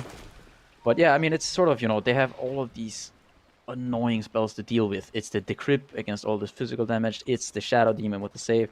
It's the Wyvern with the Calm Embrace and the ult. It's like, it's a draft just designed to just mess up these engagements, make the team fighting hard for VP. But sometimes that can be taken a bit too far, and we'll see if that's the case here. It's one of the GPK classics, the GPK Magnus. It is. I like that point you made where it's kind of anti-draft. It's kind of like when someone's playing Yu-Gi-Oh! And it's just every time you do something, it's like, I've activated my trap card. There's another trap card. There's another trap card. Like, it is all based on something VP does that 404 wants to respond to. It feels kind of smart when you have a spec in the draft as well, right? Because that means you can always just play for this later and later and later time in the game. Nah, for sure. You can definitely play for later timing. At the same time, VP's draft is not the... It's also going to scale quite well here. They've got, like both the Juggernaut and the Magnus scale. I think that the Phoenix is going to be... could potentially become a very big issue in this game. There's no real egg killer here. They need to sort of kill the Phoenix before that with the Void Spirit getting Axe, etc. But that's kind of far down the line. I think early on it's just gonna be just kind of the Pogna Magnus here. GPK so far doing extremely well. But sort of hoping Sumail gets off to a decent start so he can apply some pressure, make some space for the Spectre, take some early towers. and go from there. Yeah, and this mid lane could get volatile with one misstep. But GPK almost got his hands on Sumail when he was close to the tower. But luckily, the Decrepify kind of counters out GPK's ability to shockwave into a skewer back option. I think he's identified that. That's why GPK, he's decided, nah, just going to go for shockwave and power early, skewer. It's nice if you can do it, but Pugna, one of the hardest heroes to actually catch off. Yeah, I mean, Magnus killing a Pugna is not really, you know, unless there's some sort of incredibly strange move by Sumail, it should not really be possible. That being said, VP, as they go on, their damage is going to be very heavy into that right click. And you did mention that well, VP aren't at, you know, a weakness in the late game. It would be fair to say that Solo's role in this game is going to become very lethal as you approach those later timings. Yeah, Ramsey's though in the bottom lane here. He's getting a little bit low. There's a salve on Solo, so no harm, no foul. And you can see both carries are sort of not really enjoying themselves right now. Epicate at 8 CS, 9 now. They're both tied at 9 apiece. Both offlaners having a slightly better time, DM maybe being the happy one here. And we do see no one's gone for that earn. It just seems to be more or less the standard now for these offlane Void Spirits. Even if you aren't killing early, the stats are pretty nice, right? Yeah, it's just a decent item, you know. There's some value. You can also buy just the circlet and the ring of protection early on. The build-up is pretty good. Ooh. They caught Ilias here. I don't think that's damage level 1 poison though. Maybe they got in front of him. Pesky Enchantress is a little bit too fast. So far, I'm kind of questioning how maybe VP can ever have any kill threat on this lane, because they always have a means of dodging out a lot of this Juggernaut damage. Yeah, I don't think that the VP's draft is... I don't really think it's either designed to win lanes, you know. Magnus is not very lane-heavy, like lane-focused hero. The Tide should have a good time just against Spectre, but I think VP have some... They're in a pretty good position here. I think the Juggernaut and the Spectre, both of them not really farming that much. It's going to heavily favor the Juggernaut, I would say. Just the Juggernaut is going to have Empower to help him catch up, and Spectre is sort of a slow hero anyways. So it's going to be a while before he's online. And VP will definitely have some good chances to make things happen here with a strong Tidehunter. That's fair as well, like, because you mentioned that, and we were just talking about the fact that 404 was all about reaction, right? Usually when your spec doesn't farm well, the recovery is, oh, we have heroes that can just find a cheeky kill with the Spectre's point here and there, but they don't necessarily have that in huge bulk, shall we say, on the side of 404. Yeah, Sumail manages to force the port here from save to the mid lane. However, this doesn't really matter all that much. The Tidehunter is more than fine on his own in this bottom lane. You can see he's close to doubling up the Spectre in CS. And he doesn't really mind being left alone at this point. There's not really any way for them to pressure. No, I guess the concern is that you got this Pugna. You want to try and chip down these towers quickly because of that aforementioned Magnus and how the juggle recovers. So in some ways, the pressure's kind of on Sumail to be able to find those successful rotations that can open up that jungle. Yeah, I think Sumail is just he's probably gonna hover around this mid lane for quite some time, unless he finds some very active rune. He did have the haste rune, and that's how he forced it into mid. But he should just kind of be sitting here for a while until he manages to take down this mid tower. Safe not to bent up about being stuck here, because of course if there's one hero in their draft, one support in this game that love to get those early levels quickly, it's going to be the Phoenix. As you mentioned before, no real egg hitter on the side of 404. Not pressure on the Zayats here as well. They won't be able to find him RP on the other side. They've got him. Sumail being burned up here. Life drain. He's going to stay alive. They don't have any means of interrupting this right now. And reinforcements are coming. Sumail's going to live. GPK needs to be careful about the way they re-engage. They'll get the Zayats kill. Sumail just continues the life drain up to make sure GPK could not try and aggress him. I mean, how sad is that? You know, you find this Pugna, someone's dead, and you just the Decrepify, and then you just stand there watching him. You know you can't hit him fast enough for him to die. You just have to back off. that moment where he's just like counter stuns. It's like, wait, you've used everything. Let me just press one button. It's not a big cooldown anyway. If you interrupt it in the next few seconds, I'll have it again. Yeah, but look though at this bottom lane. The Tidehunter he's just going for this early mech. He's gonna have the arcane boots with the mech. He's just gonna, I mean, they're gonna be so strong. This VP lineup, they're going to be very strong if this Tidehunter goes for some team fighting items. You know, maybe the pipe, the mech, etc. No Meteor Hammer.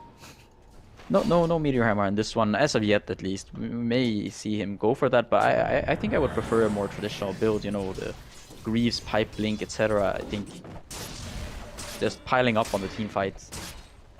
I think the Meme Hammer is someone we see, you instantly pick it up or you don't bother with the Tide. You know, we talked about how nice it is for stats, but the synergy with spells is a little bit loose, a little bit awkward. Go back and forth brawl in the mid lane. Sumail just slowly trying to chip away at this tower. There's going to be a dive through. Just to make sure that they definitely move away. RP is going to be available in 30, so Sumail's just trying to make the most of the freedom he has to chip away at the tower. They want kills. I mean, no one's rotated. They're just letting the Jug free farm now. Yeah, both cores, both position ones are starting to find a bit of farm here, but still the big winner I would say still looks like it's DM who's gonna port mid now. Ravage is available. He wants to pop it. No one's got double astral step. Dodge out to simulate. No, he gets stunned on the high ground. RP's a whiff though. They thought they'd outbrained him there. Two big ultimates in the end. No one finds the one way out of it. Yeah, and they did find the Shadow Demon there, but it's a rotation from the Tidehunter. It frees up the Spectre. And all you got is this support level 3 Shadow Demon. It's definitely not the end of the world. It's definitely a big commitment for the game. 4-4 with those on cooldown. Maybe they now try and make a move somewhere. You've got the Horn to play off of. You've got your Void Spirit up at level 6. But there might be some punishment coming the way of VP for that. Yeah, so far still just a very, very sort of quiet game so far. The thing I was going to say is, like, none of these cores that VP have are easy to pick off of 404, right? Like, it feels like if 404 ever want to get kills in this early game, it's probably going to need to be the supports. Yeah, I don't really expect... Oh, they're going to cancel their region there on Sumail. They might do more than cancel it. Here. They've got the skewer. They'll drag him up under the tower. Life drain will begin. Has he got enough? It's going to be close, but no cigar. The max down power gives GPK the big bucks. Yeah, the tower and then 3 heroes attacking you. If you can survive through that, then surely something must be wrong. Yeah, that's when Ice Frog steps in. The game pauses. He just appears out of a magical light in the sky, and then Hugner disappears. So they're now trying to give Solo. Breathing into the mic button. They're trying to give Solo some experience here to get to level 6 so that he can become a bit more useful. Shadow Demon doing some ancient stacking here for Ramses, who's gone for this first item Blade Mail, something we see quite often nowadays. You just go to the ancients with this maxed out dispersion and you just farm it up. And it's usually 1 or 2 items that the carries get early on. Because on the other side, we're seeing the other item. Epikid's going for the Mask of Madness. And not often to think Battle Fury is the way in this game because it's got that mag. Instead, it'll go straight for the Mantra. And there's quite a few heroes down here in this bottom lane. Solo's just gonna fly away onto the side of the map. Oh no, they see him. He's got the TP out there and they realize it's not worth it. They don't want to use an RP. Yeah, no more Ravages for these low-level supports. You're just not worth it, you know. It's like they look at it, they do the math, they go, well, I mean, if I was to RP or Ravage creeps, it'd be worth more at this stage. Get out of here. Yeah, and you see this dire jungle is... There are some stacks here for the Juggernaut. Once he meets up with his buddy, with his Magnus, he could get these quite easily. I mean, even the spin could take out some of these. He doesn't need to rely on the mag at all times. So the mag is free to kind of go about and make plays. That's always the flip side when you have the core mag is, like, are your farming patterns overlapping? And if you want it, you'll come to me, he says. So Epikid does get that. He'll be able to run his way through the jungle. I wonder if they'll just linger around mid, maybe look for an opportunity to sneak a tower take off a puppet kill, maybe. Yeah, Sumail's still trying to get to that mid tower. He's just kind of been stuck around this mid lane for a very long time.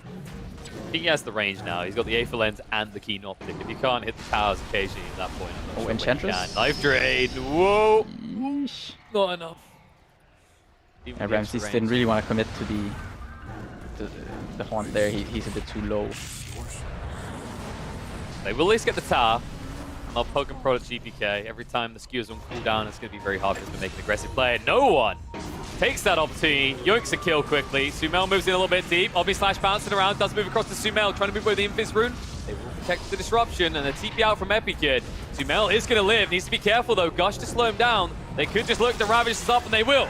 Stun him up. X going to be there as well. Haunt in, but the RP is going to come through onto no one. Run him down. They'll also lose the Wyvern. Everybody is just dying on the side of 404s. They'll lose Science, Ramses. It's a team wipe. VP, I only needed 3 to do it. Yeah, I mean the Juggernaut was there too, right? He helped out with the. He doesn't get credit. He was there for a little bit, but you see, I mean the Phoenix actually dealt 2,000 damage. He was the big boy in that fight. Yeah, you can see now. I mean DM with this mech, he's level 11. He's the top farmer. All 3 cores of VP just being on top here. DM also going next for the hood, most likely the pipe. And all 3 cores are off to this very nice start here. You've got the Echo Saber on the Magnus, going for the Blink next. Juggernaut just gonna keep farming. And Tidehunter keeps building teamfight items. And that all comes off the back of what we see happen so often these days, where a team baits themselves in with an Enchantress kill. And it wasn't that she's level 6 and it just takes ages to kill. It's that 404, they prove they have so much reach, but when you're in, I mean, that just makes it very easy for VP to initiate without any mobility. Yeah, they sort of walked into that one. Sumail got a little bit caught off guard there. He was obviously very low after the disruption, and there's not much he could do. Save goes down. Gives away some urn charges. This is just the life now. Sumail says, protect me and anyone who comes here, I'll just press one button and they'll want to leave. But DM not really going to be deterred, so I'm not sure how much chip damage you'll get away on this tier 2. Sumail taking quite a bit of damage. Ooh, he's going to live. I don't think that was part of the plan. He wasn't expecting tower aggro for that. I think he was kind of surprised by the fact that he kept getting hit by the tower. Some people like Sumail, he's a genius. He just had bolt, he knew. He was trying to bait them in. But no, I think that was another instance of tower aggro being a little bit mean. I've seen a lot of those. Ramses, we're going to just TP away able to do so. There's no stuns on this side. Yeah, the Omni Slash doesn't really deal damage quick enough. Even with the Mask of Madness, Spectre probably survives there. Ramses going for yet another ancient stack here. He kind of wishes he had the Cold Embrace from solo, but he's busy elsewhere. And there are quite a bit of stacks here for Ramses too. I think he can't really finish the stack though. No, right now he's like, solo please. The solo's busy getting his own gold, going towards that Blink Dagger. Get a decent amount of gold as Wyverns usually do. Ramses, of course, is going to be going towards that Radiance build. We've been seeing it kind of make a little bit of a resurgence now. Realised they can play for those later timings. Yeah, Sumail, he's just been parked up here for quite a while now, also going for this Blink Dagger, so mobility is what they're all striving for. Well, we're seeing how they can kind of manipulate VP so far, right? Like, they're limited on their stuns, and their stuns are very impactful, but they're very costly in terms of... Yeah, there is now a Blink Dagger though on GPK. There's also a Haste Rune up top that could be very useful for whoever finds it. I'm going to find a cheap pick on his Ayats. Disruption will buy him 2 more seconds before he falls. Definitely gone. That is the early warning alarm though. It's for a full retreat from around the mid area. Sumail still in this top lane. Desperately trying to get this town. Look at these TPs. Sumail, TP out. Just in time, GPK looks in the wrong place.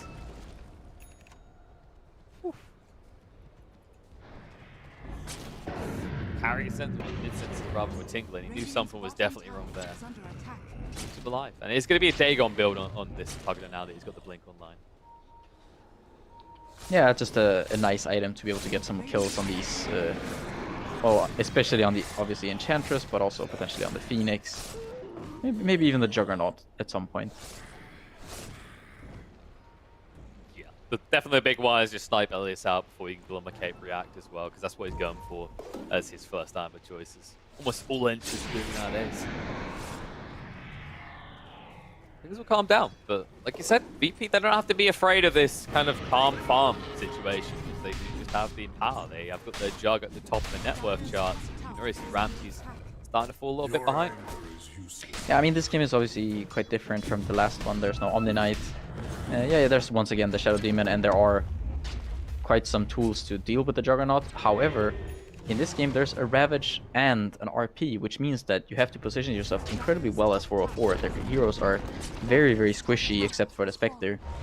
And you need to really be careful with your positioning, or you just might get caught.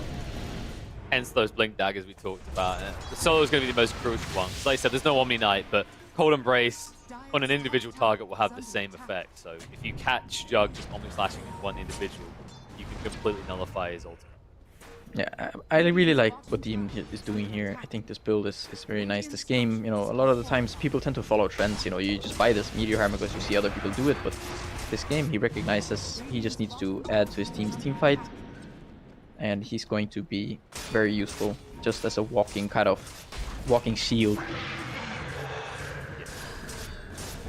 As he shields his Jug from taking serious damage. And then he realizes that what we were talking about, that they don't have these cheap stuns that have to be high value. Going for the Blink Dagger next. Zayats go out in the same place again. Let's at least get the deep one. And then, yeah, Sumail just doing the pesky Pugner approach, where you know someone is going to have to come back and defend against you poking at tier 3 towers. Yeah, he's already starting to chip into this tier 3 just a little bit. No one trying to farm up kind of the enemy jungle a little bit here as well. He has no Astral Steps.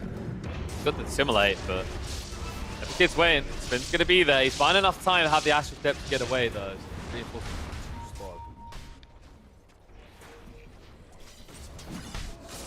Ramses does have the completed relic.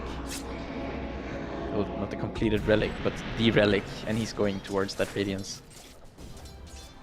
You make 3,800 down payments to 1 gold. That's how you get a complete run. How would Dota... Nah, that's got me. Imagine if we had some sort of a loan mechanic in Dota. If they had some sort of a... Loan mechanic. Uh-huh. You can loan another person gold, but they have to pay you back. Seems seems dubious, I think, for your ranked matchmaking games. Very dubious. Sounds pretty stupid, like the Gambler hero, right? Give me 500 gold, I'll pay you back, I promise. And then he doesn't, and you just like a normal loan shark break his legs. All of a sudden, Spectre's moving around the map at 2 movement speed. Probably not a good example of Spectre levitates, so I don't think she needs her legs. But I think that sounds too close to Gambler that I've been told about. Was it Gambler the name of the hero? Where he just gets gold? And, yeah. Well, that was the hero that could deal damage depending on how much gold he had. Yeah. But like, I feel as if we get loans, then we're gonna invite Gambler back in. From what I heard, it was not a fun hero to play against or with. No, some of the old mechanics are probably best left out of the game.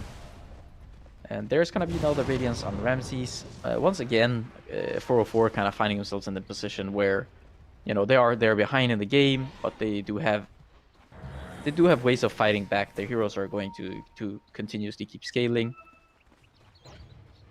And yeah, I mean, with the correct play, they can definitely bounce back in this. Yeah, they've got some things to play off of if they can find pickoffs right now, because like you said, the Radiance is online. No one getting close to that Axe, but they do now have the Blink Dagger on solo. So they have a quick way in. Sumail, of course, has already had that Blink Dagger for a while. Yeah, the dangerous thing here for 404 is that their lineup almost entirely consists of magic damage, and with this pipe on Tidehunter, and also the mech, sure, some healing from both the Phoenix and the Enchantress, with a Glimmer Cape soon to be completed by Ilias. So much of this damage is going to be negated. Oh, will they find Ramsey is the real question. Dire's courier. He needs TP, he needs to be TP right now. That was a little bit too close for comfort there. They were rotating towards him when TP was on cooldown for 20, and it's a lot of time wasted by VP. It failed smoke tank. Like I said, you're right in that kind of magical damage scale. I guess that the problem there is Spec doesn't really shift towards a true physical damage dealer until like what, 3-4 items in. You're mostly about this magical now with the Radiance dishing out in these fights. No, it's not very easy to shift into physical damage, especially not when you're going for the Radiance build. You're definitely not getting it from the other cores. I mean, maybe after the Axe, no one says, "Oh, I'll get an Axe. I'll get a Deso rather. We need some extra damage," but not really the build that we usually see. In before the Desolator, Sumail Pugman. Oof. I mean, it makes sense, right? Like you see them initiate your teammate, you decrepify them, then you right-click them. You save your teammate, so they can't be right-clicked. Some fierce right clicks from this Pugman. 404, they're just gonna go into Roche pit here. Quite fast, actually, for this point in the game. For the lineup, I don't think VP are expecting this at all, because this is not what you call a traditional roaching lineup. Oh, it was kind of helped by this disruption from the Shadow Demon, the dispersion, of course, dealing quite a bit of damage to Roche, to anything really. Now Ramses can dish out a lot of damage before he dies. Now having an Aegis in his possession. Getting close to that Manta. All of a sudden, VP might be a little bit reluctant to try for these quick pick-offs with smoke gangs now. Yeah, you have to be careful fighting the Spectre with the Aegis, but they do have, like I said, a lot of this Tidehunter, the supporting items for his team, and Juggernaut has a completed Skadi on top of the Manta, on top of the Mask of Madness, and GPK is getting close to his BKB. Yeah, it's all about jump on that backline, right? There's so many heroes that tank up the Spectre further. Whether you're talking about the disruption, creating those illusions you mentioned, the Roche bit, the dispersion, you know, the obvious ones, the Cold Embrace on the Spec, on the Wyvern, the Spec, and then even Sumail with the Life Drain. Like, the effective HP on Ramsey in this game cannot be underrated. You can't really fight him directly. Yeah, and meanwhile you have Sumail just bouncing around with this Dagon build. Ready to zap anyone's ass if they're not looking. This is the other good thing they got from him as well. There's not really an easy way of locking down no one, because you don't have any true instant stun. You can maybe dodge out or interrupt your RPs or your Ravage attempts. So he's scouting forward always. And no one does have the completed Axe. Ravage, jump in. They see an opportunity, so it's going to be brought down. Horn is used. Cut to the back line. They force out the egg. Skewer across, though. An RP dodged out, so GPK does hold on to it. On the other side of the fight, though, Epic Kid is being kited here. They will ball up and move forward as they do see Solo, who's already used the Witness Curse. He's just out of range of the burn. He has got the Cold Embrace as well. But it looks like they will be able to pick off the support duo of 404. Looks like that's all they're going to get. They do still have the RP to play around, mind you, but it was a big commitment of the Ravage and the Egg for what are not long death timers on 404. Yeah, and something that I really like seeing now is this... well, you see the relic queued up by Epileptic Kid. I'm assuming this is going to be a nullifier, which will be very useful in this game for killing the Kog'Maw.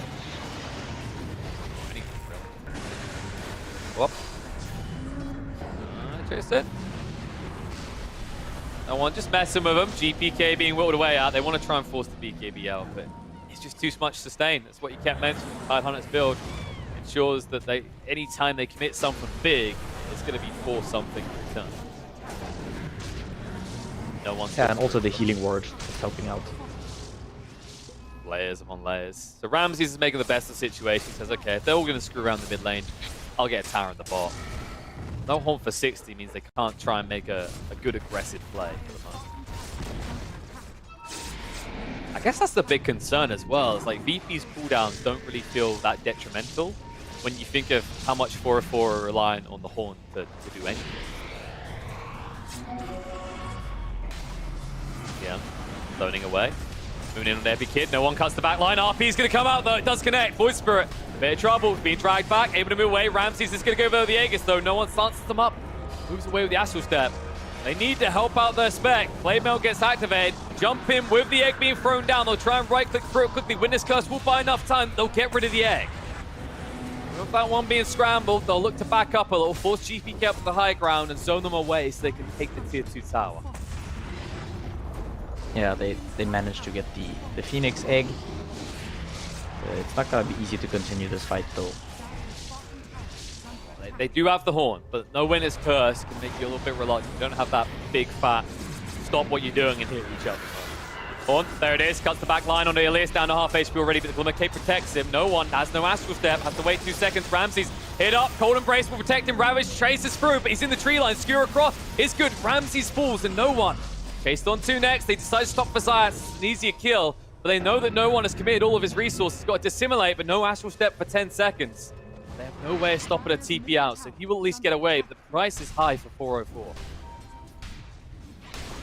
Yeah, they have the, I mean, they had the Aegis, of course it disappeared, I mean, it got killed, and Ramses there just staying a little bit too long.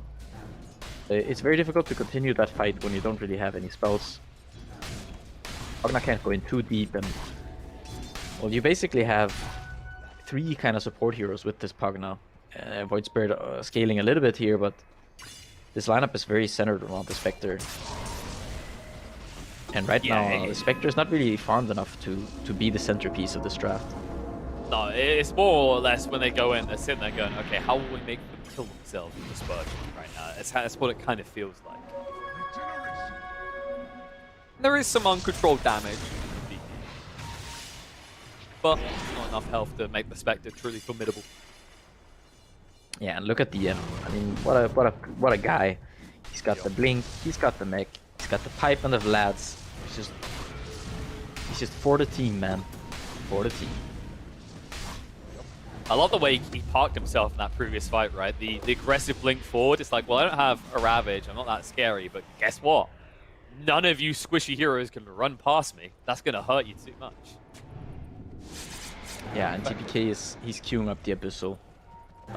Epikid did switch up from the what was I think a thought of a nullifier, but he switches it up to the MKB now. Just want some more magic damage, also be able to hit the Spectre even though there's this mischance from Radiance. It seems like whenever the Decrepify comes out, they just switch targets. They seem to be quick enough. The way 404 kind of getting cool, and these Ravages or these RPs, it's usually at least 2 people that find. This will do just fine.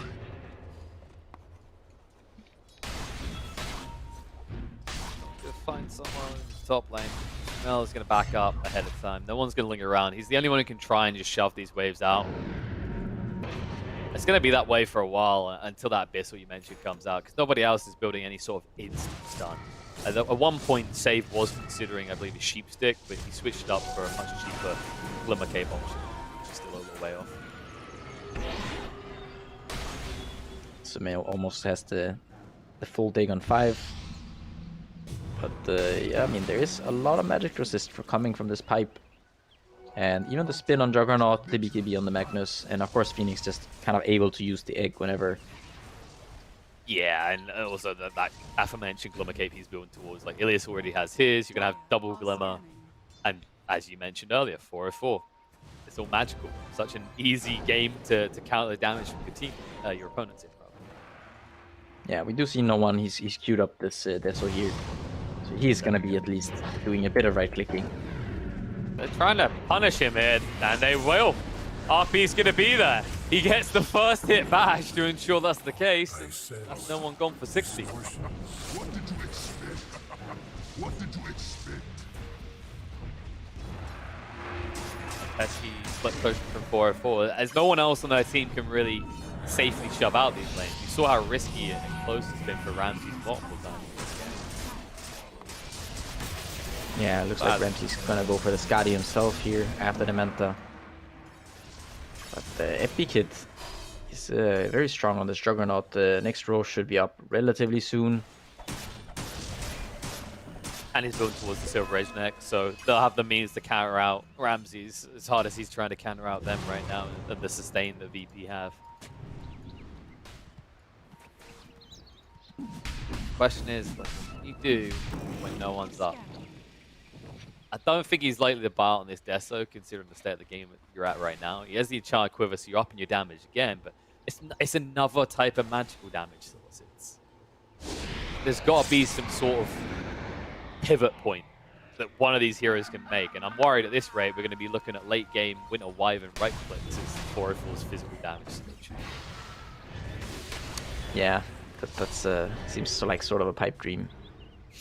There's gonna be Deso very, very soon on the Void Spirit, but Roche should be up any second now. He did buy out on it as well, so if this goes awry, he's dead for a very long time. Yeah, he just feels like he needs more damage. They need ways of killing these heroes. Ramsey's just looking for some cheap gold. And when you see different quarries like this, you kind of imagine, like, what would the baby look like? The baby between which quarry? It would have been the two in the pit, so Shadow Demon and Jugs. So he's got like the key. But then I don't even know what Shadow Demon is. Is it like a ghost bird? Something Nature's like that. Prophet ghost bird kind of thing? I think so. It looks like Visage and Nature's Prophet had a bird baby. The problem is, for some reason for me, it's completely green. So, it's completely green for me too. Yeah, it's got a pretty bark. Both teams just very reluctant around this road. Like, any slip up either side could just lead the opponent straight into your base. And look at this, DM. I don't know if this is a fast enough kill. I don't think you want this. Yeah, they're coming. Yeah. I don't know if fast enough is the thing. I'm not sure it's possible to kill this Tidehunter. Not without a whole lot more heroes. RP, straight away they catch Void Spirit. Egg's gonna go down as well. They commit everything with the kitchen sink to ensure no one's gone. And they saw the Deso, which means they know he had no buyback at all. That should be roast for them now. Hunt for more. Definitely getting a lot of value out of this Axe. Ravage is going to be there, connecting on multiple heroes. They find Soul on the back line. He's gone to the Swift Slash. On the side, Shadow Demon's going to go down as well. And Ramsey's running for the high hill. He's short of a team to hold it with. He'll just TP away. And Roche is most definitely in the hands of VP. Ooh, GPK. Almost got the chance at the first hit bash as Ramsey barely gets away. Yeah, while Ramsey survives, you know, these fights, it doesn't feel like 404 are getting closer to being able to win these fights. If anything, it feels like it's more and more favored DPS. We have 420 on the board. Damn. Okay, send it there. Just wait for 404, like, nope, that's all we wanted. This draft has reached its limits. We'll go game 3, but we'll do it in style. I think they're going to make VP get a few more kills first. Whoop. We'll preview the damage that can be done to a Jug with 3k HP by a Pugna as half of his HP immediately. But the problem with that is the only way that works is if DM isn't nearby. DM, as he approaches this base, is always going to be nearby. That is in pretty deep here. He'll force them out of the tree line. The ultimates are on cooldown, so maybe you can find something here. As a kid purged up. Trying to do what he can. Skewer back. They find Solo. Winner's Curse is going to come out. Ramsey trying to sidestep, move away from this. Bird being chased onto. Save does have the egg in 10 seconds. Now they'll turn, move forward on the Sumail. He's got the decrep for himself, but Science has no protection. And the Ugly Slash runs on so long that they will kill and force the buyback out of Sumail. Buyback comes out from save. RP! GPK on point. Finds the big targets. They run down and kill off Solo and no one. And Ramsey's, he might have a lot of health, but they have a lot of damage. They'll run him down as well, straight outside the base of 404. And GPK, he'll hunt for more. He'll find Sumail. He'll get the bash, short of a rampage, but goddamn does he feel like he just earned one. Yeah, I'm not sure that there's that much more to be done here for 404. The Spectre is just... I mean, in the same way that Sven was this big, beefy, kind of uncontested carry, in the same way the Spectre is nowhere near that scenario. And GPK 12-0-10 on the Magnus with the Abyssal Blade, DKD, Echo Saber, Blink. VP are just gonna go for the Jugular. No way to stop him. No Winner's Curse for 20. The damage is too high here. even if you kill one member of VP, it's not going to be enough. They throw down the egg, they get a bash and an abyssal on top of Zayat to force them to type that GG. Tell us we are going to a game 3. Yeah, Ravage for good measure. Some additional kills for Epileptic Kid. It was not a very easy game for 404 to play this one. In the last game, at least, they did have this Puck and Sven to sort of be able to kill heroes, but here they're completely lacking in physical damage. Also quite heavily lacking in lockdown. 4 heroes with pretty practically no disable, and then the remnant from the Void Spirit. Their draft just had, I think there are quite a few holes in this one. Maybe a bit too heavy of an investment into the magic damage, and also kind of just lacking in those disables.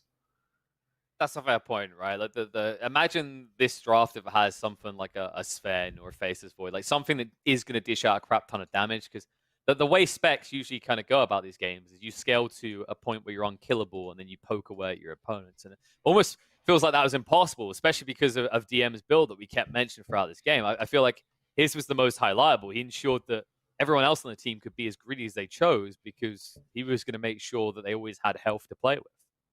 Yeah, and not a single core kill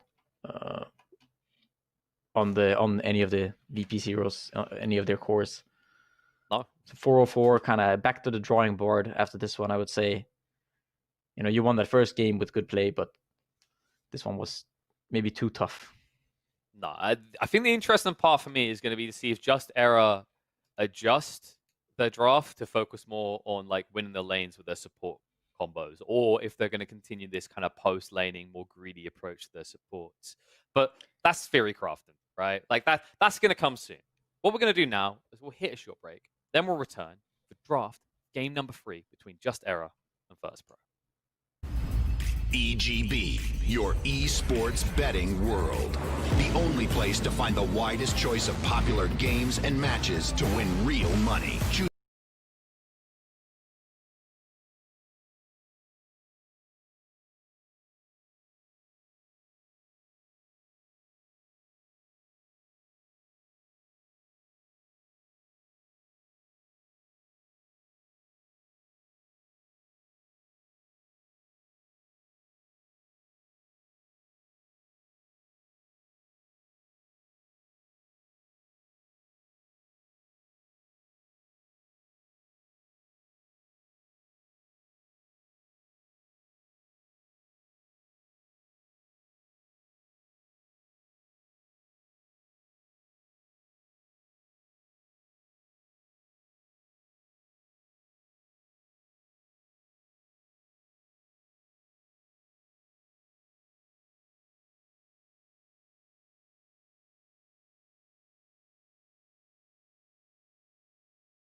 Error had the tools to actually bring it back once the scale started to shift a little bit.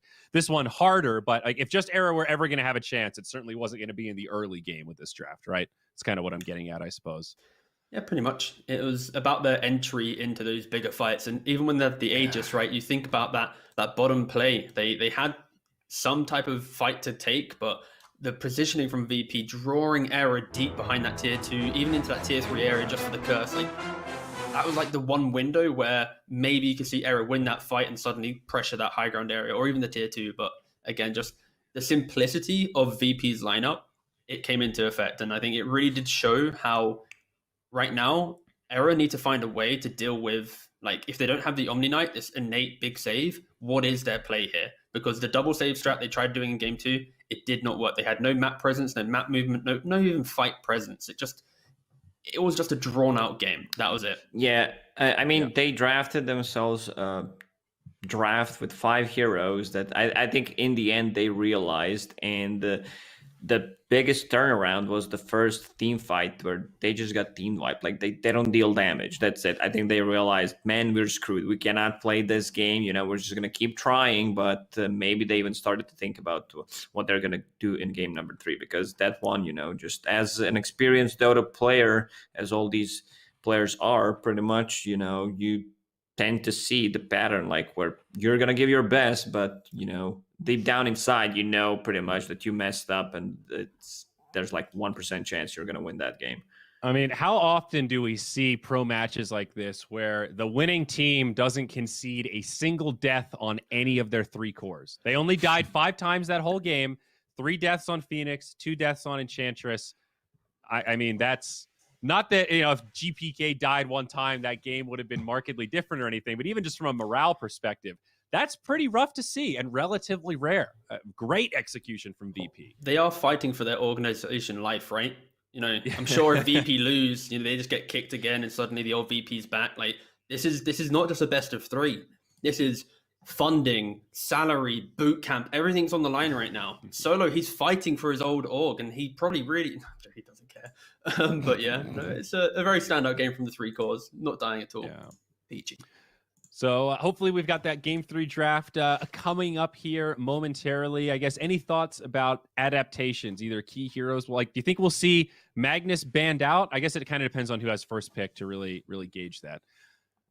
I mean, Magnus is not seen as an official mid laner anymore, I would say, but sometimes teams tend to run a Mad Meg. Like I think it was good in this particular situation, but 4-4, they're just gonna ban it out. I mean, it definitely felt like the Juggernaut was faster in game 2. This was a cool little test where we saw game 1, Juggernaut has to buy the Battle Fury. It's a little too slow. He's like 1 item behind. This game, he went Mask of Madness first item, and he was like off to the races. Jug was in every team fight, farming like a madman. I see why they don't like that Magnus, but Omni Knight and Lifestealer, the 2 removed from Virtus Pro. Interesting. This will be, I think right now for Error, they're deciding between Void and Lina, because these were the staple bans for them, and they go for the Lina actually. Now the quick question, will VP just first pick the Void, for example? Do they value it that highly? So without the Magnus, yeah, because that was the combo we really saw, and okay. I mean, there's still a couple of good combos you can run with Faceless Void. They picked something else. Maybe even, not necessarily go for Invokers straight away, but there's always that threat. If you don't pick it in the first phase, you need to ban it out in the second one. Just spend the ban, because I want to see some save. Like for just Error right now, I think getting a hero like a Shadow Demon or Wyvern is more than fine. Why not an Oracle? Let's see the solo Oracle. Just bring it back. Let's have a cheeky. That could be okay. Strong save. You're not a fan, Lacoste? I'm a bigger fan of the other 2. That's just fair. lower cooldown. That you can use it multiple times. Okay, Beastmaster. Vision game against Chrono. That's pretty good. It's the go-to counter in terms of Void players hate playing against Beastmaster number 1. Then it's Slardar number 2. And then it's just anything that can push is 3 and 4. Enters the response again. Okay. Chen. So kind of like a very expected opening in regards to you expect VP to go for the Void.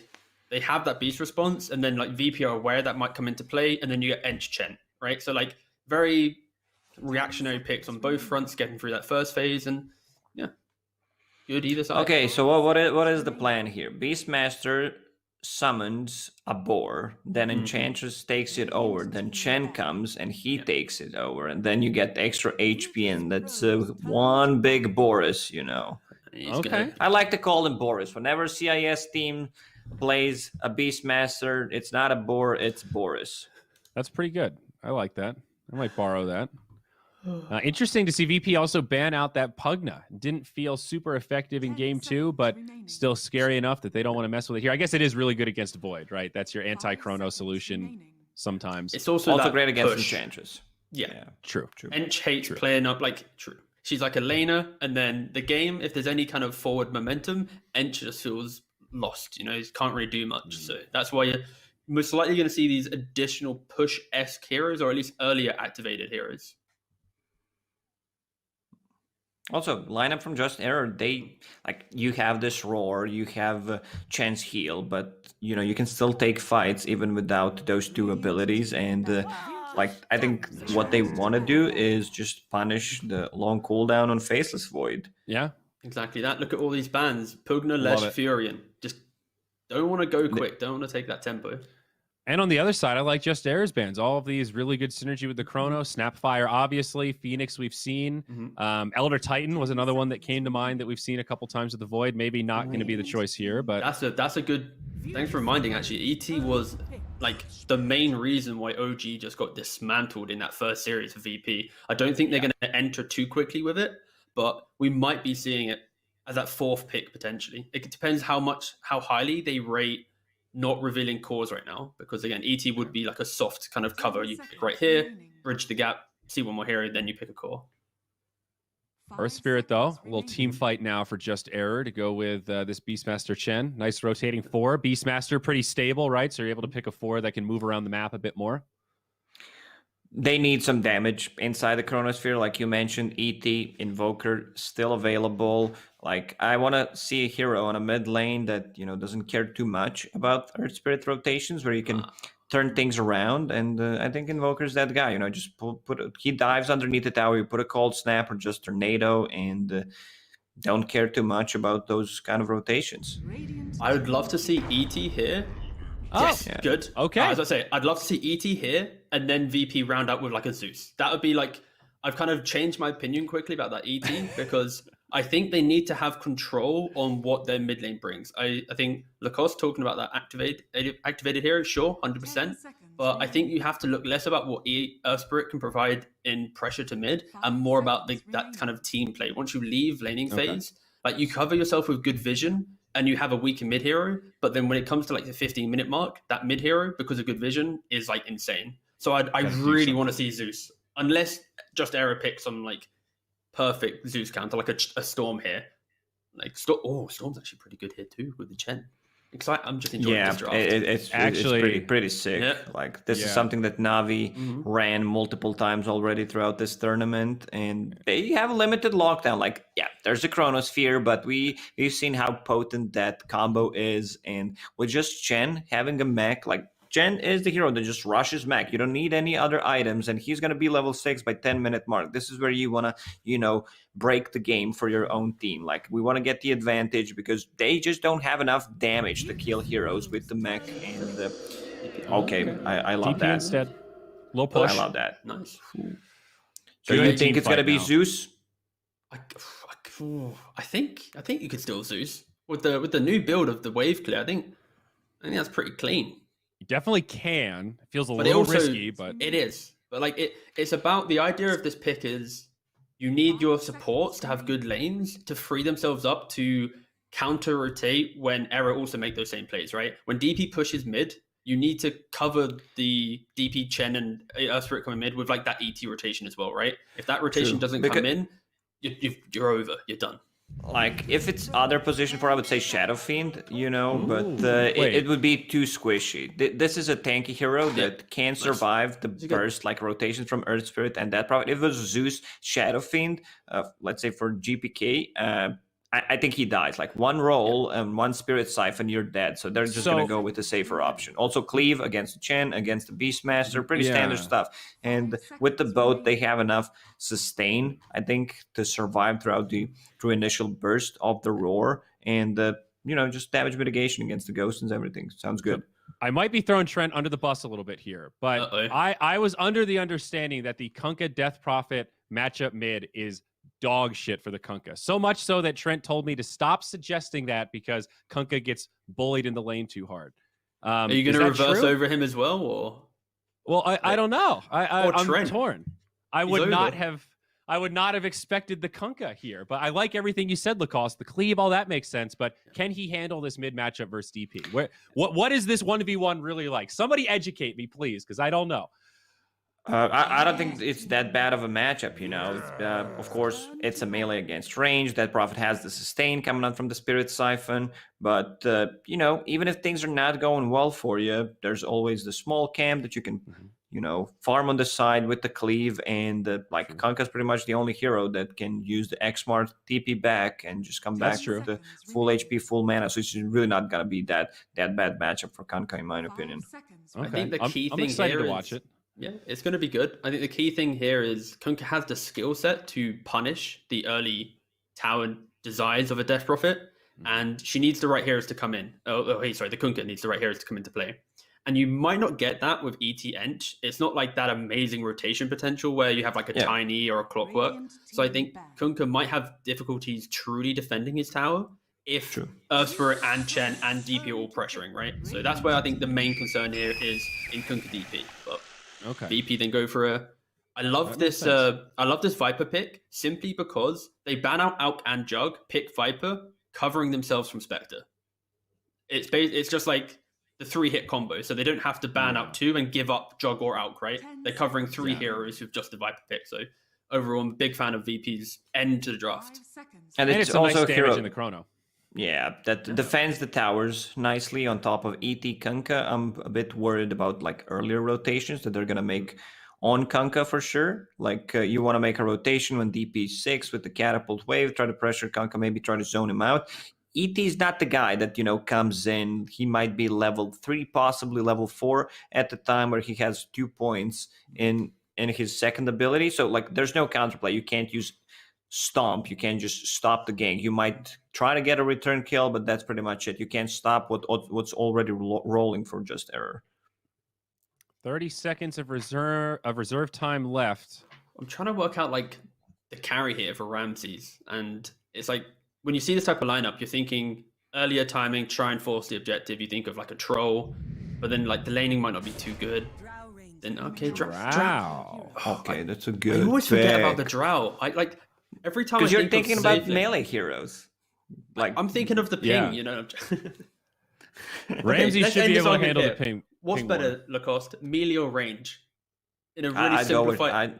I'd go with range. I think Drow Ranger into Faceless Void is a good matchup for Drow Ranger when you have all of these frontline sustain. They have 4 frontliners pretty much with sustain coming out from Chen, and it's very punishable. Faceless Void, they have that Prophet ulti long cooldown. Same goes for Beastmaster, but even if they don't, if you just misuse a chrono, this lineup from Just Error is extremely fast and can easily punish that.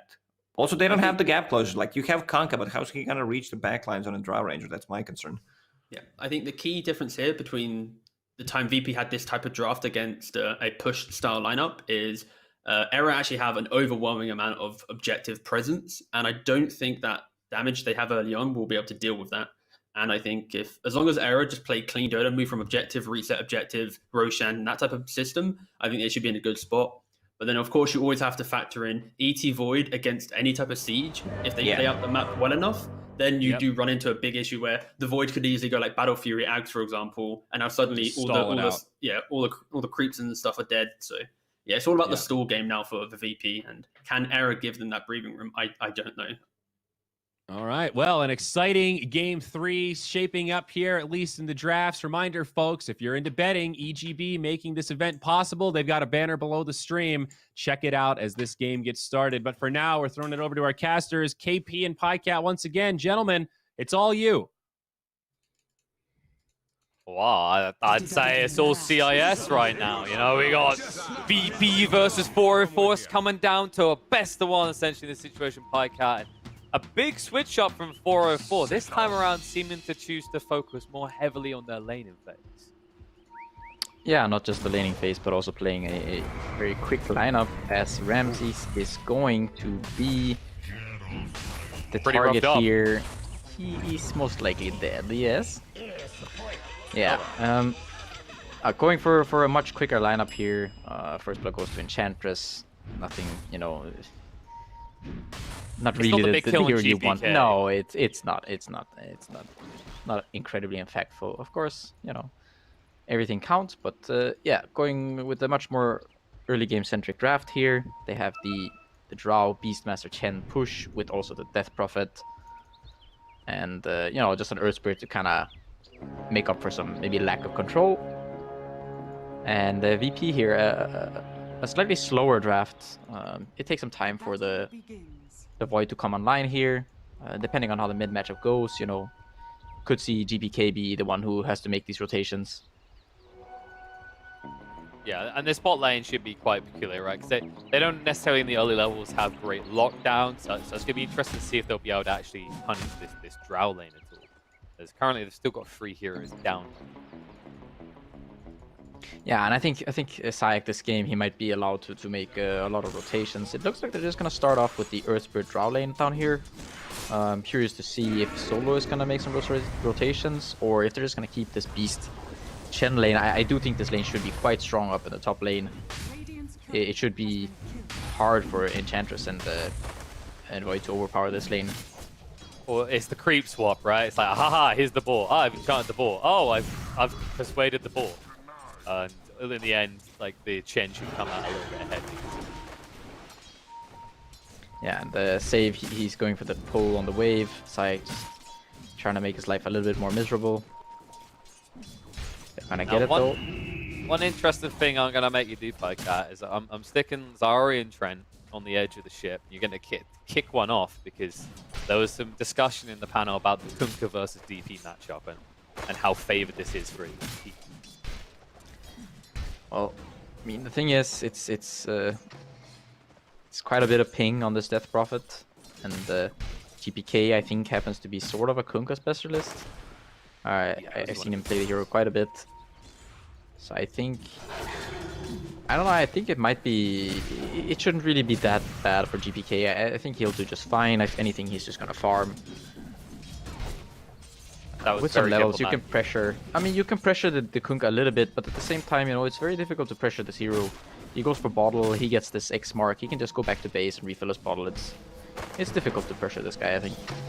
That's true. And then, you know, the Bracer, it's not as strong as it once was, but you get one of those phase boots, you always have the means to just disconnect from what the DP is doing. Yeah, with that said, you know, the king is the king.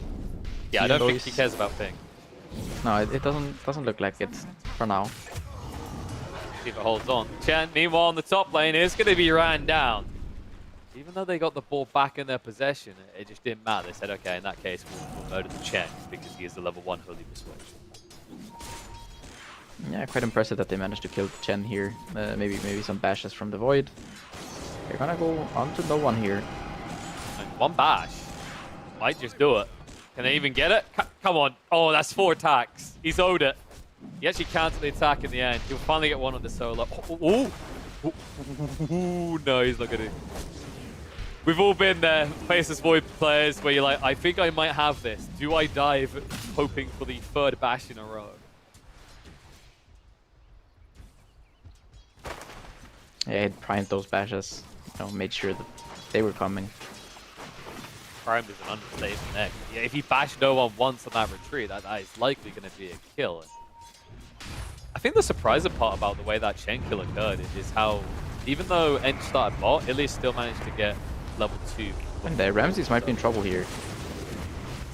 Oh, and we'll get him. DM, it's taking a lot of pummeling from Zayats here, and even though we get the kill, the big win is going to be saved as he pummels his face into the suitcase. Yeah, is it a suitcase or a briefcase? Oh. Now, in this situation, it's just a giant mace. So it doesn't make sense. Have you ever noticed the animation for this cosmetic makes no sense? Like, he's not swinging a mace, he's just kind of thumping them with it in a weird way.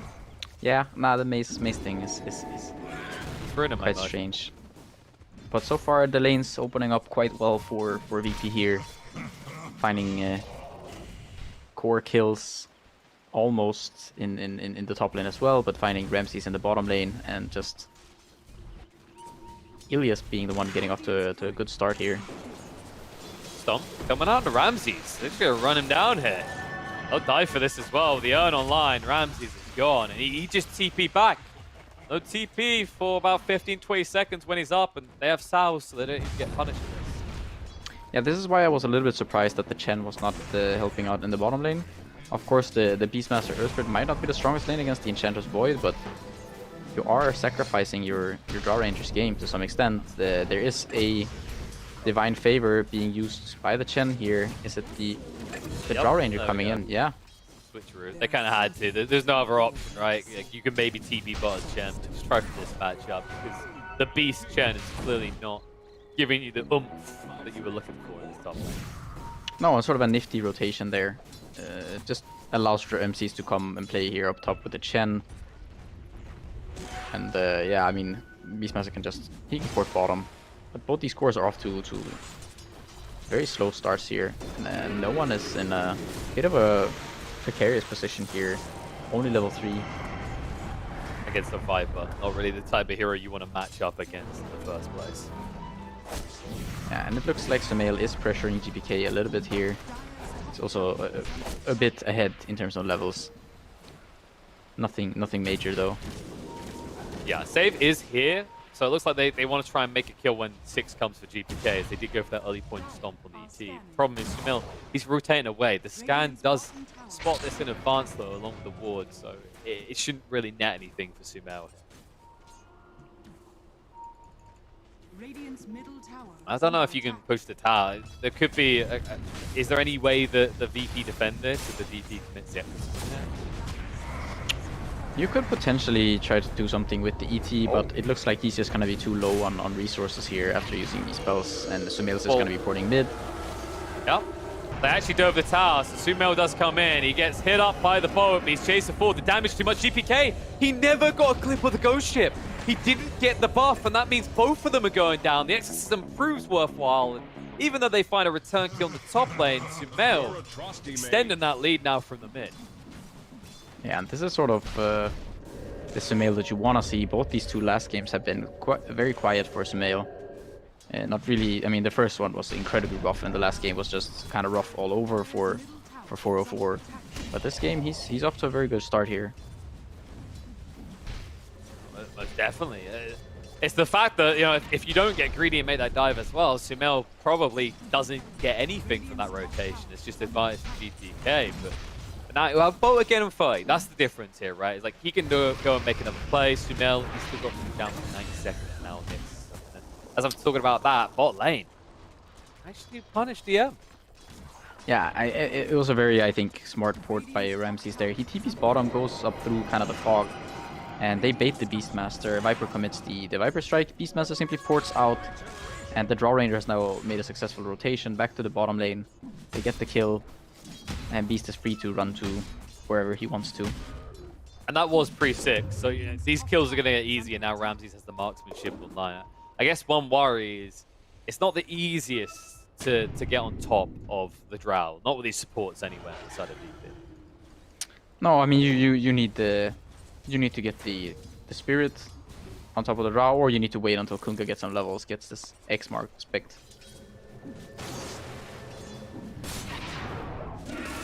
Now Kunkka does have a DD, so maybe you can try and make a play. They went for an interesting ward in the mid, by the way, under their tier 1 tower. I don't know if this was intended. It's just kind of deep, so it doesn't get easily dewarded, I think. And it gives him vision on the high ground, I guess. The boat's coming in now to Sumail. He's siphoning up, and he's going to have enough to live through this. They have to commit the chrono, so they will get him in the end. Big almost committed to finally close that kill onto Sumail. Yeah, pretty heavy rotation there. They use 2 ults. But in the end, it's worth it. Sumail is the biggest net worth in the game. Not only that, there was some aggression coming out from 404. They were diving for the magnetize there. They actually end up getting punished by DM and save. And Ramses is queuing up the Midas on the Draw Ranger here. I don't think I've seen this. Middle tower has fallen. No, usually this hero, because a lot of your damage output is around multi-shot a lot of the time, right? So Midas feels a bit finicky because it doesn't amplify the multi-shot. But I guess he feels like he needs to scale much quicker, and they can't necessarily fight too quickly in this game. Radiant's Meanwhile, bottom Epic Kid, tower he's going is for the under Mask of attack. Madness starter. Whether he'll go for a Battle Fury afterwards, or if he'll want to feel more involved is yet to be seen. Radiant's top tower is under Does this feel like a good Battle Fury game if that's the way Epic Kid wants to go? No, I would be very surprised if he goes Battle Fury. I think he needs to come online much quicker. Something like Mask of Madness into BKB, potentially MKB. After the BKB, you know, Manta would also make sense. There are 3 silences on the 404 lineup. That makes sense. So you've got a lot of damage in the Chronos as well, right? ET starts getting levels in the natural order, and you've got that Never Toxin as well, which DM will probably max out next. Speaking of skills, Sumail has thrown out the Exorcism in the bot, so another rotation to secure a tower that usually gets ignored by the midders a lot. He gets rid of that bot tower quickly. Yeah, just sort of rotating wherever he feels is necessary, and you know, just throwing out the ult.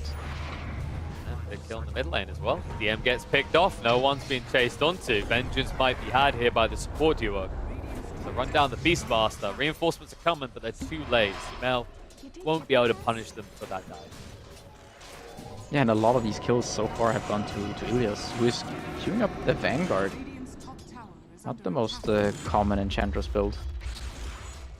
Looks like he's just going straight for the Crimson. I mean, being this rich and all, he's got some high hopes here.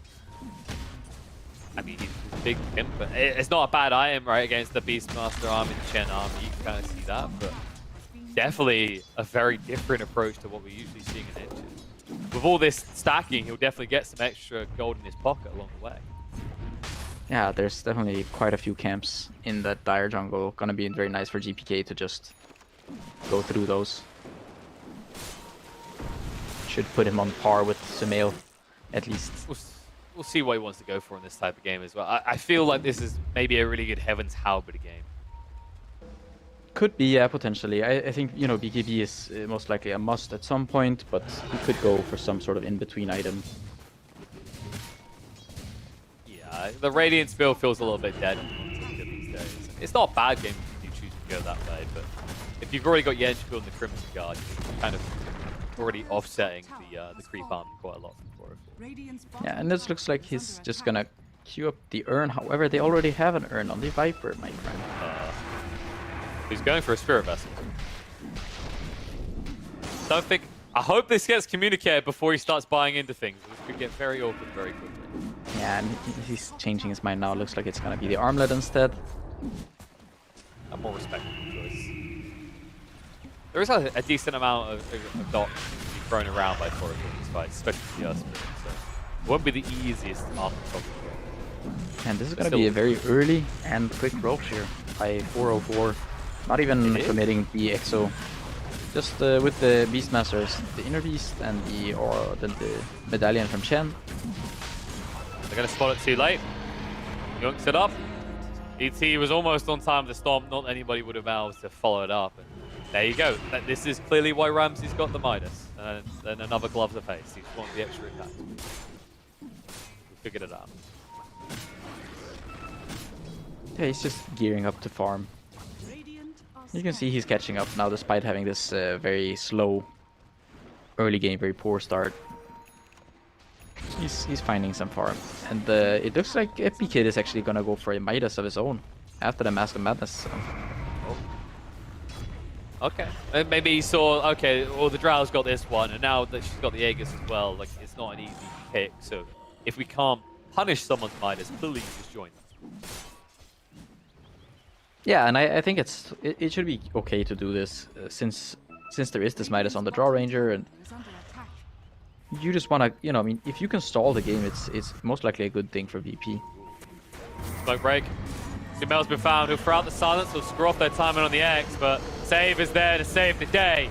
And end the day for Sumail. He committed the exorcism as well, which forced out the chrono, but it's working out from Zayas. It's going to roll in now, dishing out a lot of damage. Solo stays alive. Hand to God is good enough, but not with those follow-up bashes. Epic Kid able to run him through Zayas' fan as well. They got rid of the Aegis on the side. Ramses tried to join in and completely backfires the 404. And surprising they even wanted to take that fight with the way it began. Yeah, it feels very strange for them to try to fight right now. The Draw Ranger does not want to fight at all. Sumail committing the exorcism there, even though he was in such a poor position. Some kind of, I don't know, questionable plays here by 404. Maybe their communication was kind of off, or I don't know, maybe Sumail thought that his teammates were closer. Well, I mean, this has been a thing that's been highlighted. The communication, mostly Sumail only knows Da and Divide. And the lads do have a tendency to speak in Russian in the early phases, so I wouldn't be surprised. I've heard some interesting stories with talented and experienced teams in the past and language barriers. Yeah, it could definitely be an issue. And GPK is just gonna go for a fast Shiva's guard here after the armlet, just going for more armor. Of course, the armor very useful against both the Death Prophet and the Draw Ranger. And all that sustain from 404 is just being negated now at this stage, right? Like the Spirit Siphon, you're gonna suffer the Hand of God is gonna feel a little underwhelming. Kind of bridging the gap. You know, covers Void's more greedy build, going for that minus into the Manta for his own defensive use as well. And of course, DM is going for that Atos, so they're going to have the lockdown there to try and shut down some 404 heroes. And as we just got a preview, Ramses, if he gets stuck on the spot for more than 2 seconds, he's probably going to die. Yeah, there's quite a bit of reach here, despite maybe not looking like it initially. There's going to be now the Atos coming out quite soon. The Kunkka already having maxed out X. Void, you know, working his way towards that Time Walk cast range and the Spirit from ET. So not an easy game to position yourself as Drow. No, they have so much damage as well, right? Like usually people see a Drow like, oh man, look at this ability to pierce armor. ET kind of does that for the whole team, right? Once this natural order is maxed out, the magical damage output at the side of VP is ridiculous. From the extra damage on the bashes, from the Viper. It's going to be a very, very scary mid-game for 404. Yeah, and they sort of want to be the ones pushing the tempo in this one, but right now they're not really in a position to do so. No, it's more like a game of dodge. With these deep walls from VP, they're always hunting. As you can see, GPK is moving towards the bot lane. And they will be spotted out. And there is vision for 404 here as well, but I don't know if they want to fight this. It might be a little bit too scary to face up against the Kunkka. Yeah, the Kunkka is quite strong at this point. He's got that plate mail and the armlet already. Not very easy to bring him down. No, right now you kind of look at VP's cores and you have to wonder who is an easy takedown. Like Epic Kid is always so far back. You mentioned the Kunkka. Viper, almost 2k HP. I think we all learned our mistakes over the years of trying to commit too much onto a Viper. Yeah, he's also already got the maxed out corrosive skin. So he's ready to tank. Yeah, he's like, well, I can't really hit creeps. Epic Kid's doing that in our jungle, so I might as well just go on the wave, shove him in safe. Okay, so Sumail, I don't know if he wants to commit exorcism here. It would be nice if they could get some more tower gold, but I think the worry is if they use any of these big ults, there's going to be a punishment for VP. And there might be a punishment either way, as VP have smoked up. You know, every time you say VP, I always think about I'm always thinking it's the other team. No one, Ramses. So I know, right? It's like it's become so iconic for so long. This is the Prodigy boys. They got rid of one of their Ps and they became the very big VP. As I move in, gets hit off the silence. They can't get the chrono down. They need to be careful here. Roll in is going to be there. Promo as well. Trying to heal up. Epic Kid Bo's going to come through to try and save the day. It might be too late though. They've lost him. Void is down. They'll poke from the high ground. Sumail chunking up a lot of damage. He's going to heal up for a little bit with the use to buy some time, but Stomp's going to be the torrent. Perfectly timed to punish him. When ET's buyback, they'll look to the ES's buyback rather. They'll look to move forward. They might not find more than just the ET kill after the Void one though, as it looks like VIRTUS Crew is going everyone else out and away. Yeah, and maybe that buyback was a bit too hasty. He wasn't really sure if they were gonna manage to kill that Void. And when they do, they kind of just choose to, you know, just let's just pack it up. Let's just get out of here. Yeah, try to go with the chrono for the next fight. Yeah, and we now see the potential weakness of DP's draft at this point. It really is the void. Like, even when they commit everything to save him, it's still feasible 4-4 to bring him down. And that turnaround kill on the Sumail that occurred, he's going for the BKB next. And next time, if you do not get the chrono out, that's not going to happen. 4-4 would be able to run you over with the mid still alive. Yeah, Sumail once again sort of falling a few times here in this sort of early game. Still though up there with the... Yeah, I was just going to say, it feels like it's almost a requirement, right? Because who else is frontlining? Or who can frontline for this team right now on 4-4 if it's not DP? No, it's pretty much... I mean, you want the Void Spirit to go in and, you know, ideally Beastmaster jumps on a target, but you definitely take the DP going in there over the Drow Ranger. Yeah, and the Earth Spirit will be able to do that as the game goes on. He's building into the BKB as well. Been seeing a lot more of this. I think it just makes sense for what the hero does, right? Bulk ups down top of targets. And also it means you don't get punished super hard if your rolling boulder doesn't connect. This one will. Easy pick. Pushes him out of the split shot, but it won't matter. They'll still get the kill. Multi-shot wasn't that important. Actually feels like a really spooky game to be an engine, actually. I didn't even realize just how slow this Drow Ranger hero is. He's 335 even with treads. Now clearly, as we've seen with other heroes, the solution is to build Boots of Travel podcast. Yeah, or a Blink Dagger. Oh. I don't mind the idea of Blink on this hero. Is under attack. The Boots of Travel just- is definitely 100%. Yeah, it's just pretty difficult to get to blink against this ET and the vessel, the Atos, etc. Are fortified.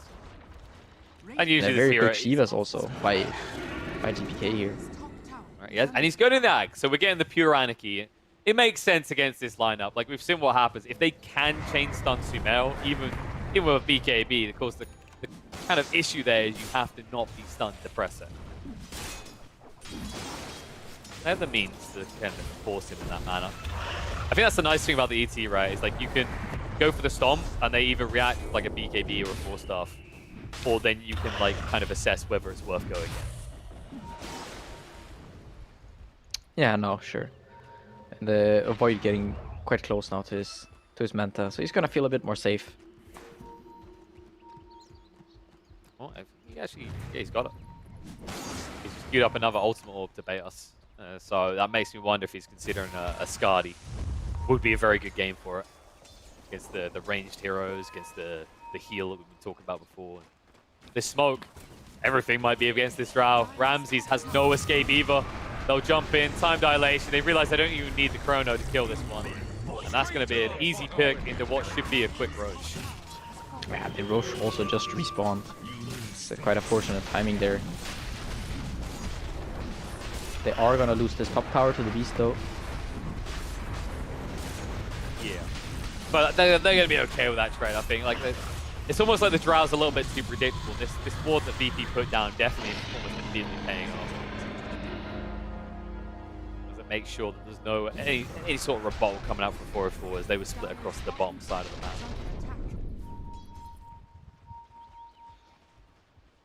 Now they might find another kill. No one. He has been here too long. Safe blink away. There's no way they want to commit a chrono for a Beastmaster kill at this stage.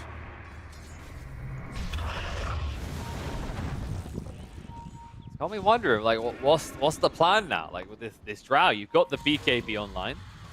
So that's at least something, but how are you going to save her if she gets chrono still? No, ideally you don't really want the Drow to be the one getting chronoed in these fights.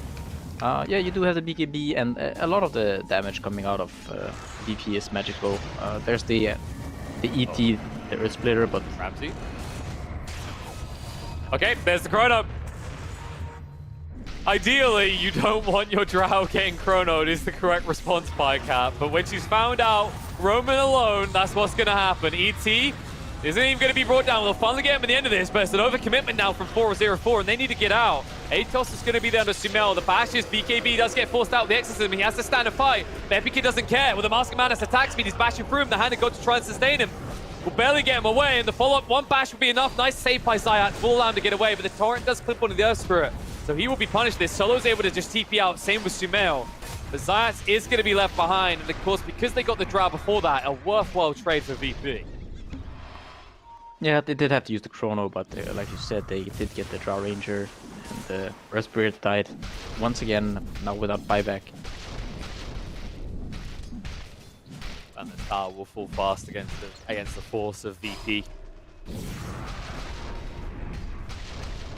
seems like 404 it's almost like they're trying to just allow Drow free space to farm, right? Where they just make plays as 4, but it seems VP have just completely read the book on Drow and understand that's how they want to play, and they're not going to let that be the case. They just keep finding Ramses time and time again alone. Yeah, like I said, Drow not being a very quick hero once again. Oh. Got the BKB at least. But can he turn around now? Mighty shot out into Viper. He's so damn tanky though, and Solo being ran down by the Ench, moving in. Epike. He's hot on pursuit, looking for more. It's not just Solo that he wants the bigger kill. Time walk in. If they get one bash, that would seal the deal. The vision is good enough to get the X out though. With the Torrent follow-up, they're going to lose the Drow for the 3rd time in a row. Each time VP come cool and they keep finding that Ranger. Yeah, and he's just, you know, he's just alone every time pretty much. It's very difficult for him here to sort of find any place on this map because, well, VP are just running at the Drow Ranger. And you can't just ball up, right? Like if we compare these two teams in a 5-on-5 engagement, VP's team fight right now is vastly superior. So you have to split the map like this, but the part of the plan that isn't what 404 are agreeing with is that the Drow is the one who tanks the ganks. That's not how that's meant to be happening. No, ideally, you definitely don't want Drow to be tanking no ganks. Unless you're Just playing meant some to boss fight Drow. he's meant to just plink away, you know, at the enemy heroes. And Ilias did manage to finish that Crimson Guard, so even more protection. That's not a bad timer for an Ench 5. I mean, I don't know if that's like a top timing for Enches in the support role. Probably quite high up there. Moving in, Epike, time dilation. He doesn't have the mana for the Chrono. He has got the Arcane Rune, so if you can find a good target, it's worth using. And they are stacked. If they chase into this choke point, you know he's going to throw it out. They won. 4-4 like, nope. That's basics. Don't run into choke points against ET Void. Unless you want to die. Radiant's bottom tower. Here's the point. I guess the real concern now when you look at 404 is if VP keep forcing closer to the base like this, do they have the damage to kill anyone? Yeah, it's tough to say. 404, they really need to they kind of need to stall the game, but at the same time, it doesn't really feel like they're getting any closer to something. They need to wait out this Aegis, I think, and try to take a fight where, you know, you can benefit from the fact that Void doesn't have a BKB. He's gone for this. Gone for the more greedy, Scardy build where, you know, he's relying on the fact that counter-attack isn't going to be a problem, eventually. So far, it's working out, but now the egg is gone, maybe. Just maybe 404 maybe. Should be the smoke. On they go. It's really hard though with this tier 1 still standing. Because now you have to somehow sneak in an unpredictable fashion. And that extra time going around the towers might make it too obvious. Radiant are scanning.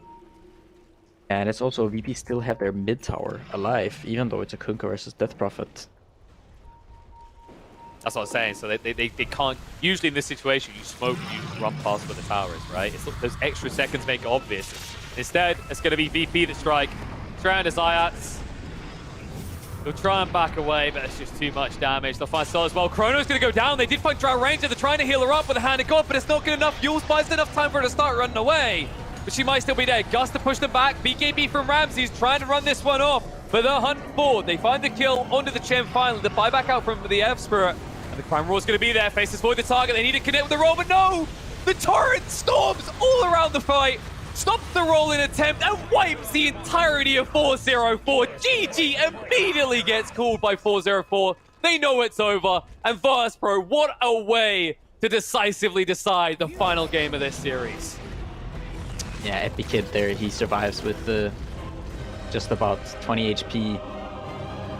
And yeah, I mean, 404, they got kind of demolished. They just got ran over by this draft here. They found Ramses way too many times. The Kunkka, he did a great job. He went for this very tanky build just to sustain against all the physical damage. And they just kept finding these pickoffs. And there's just not much for 404 to do. I think they got caught off guard way too many times.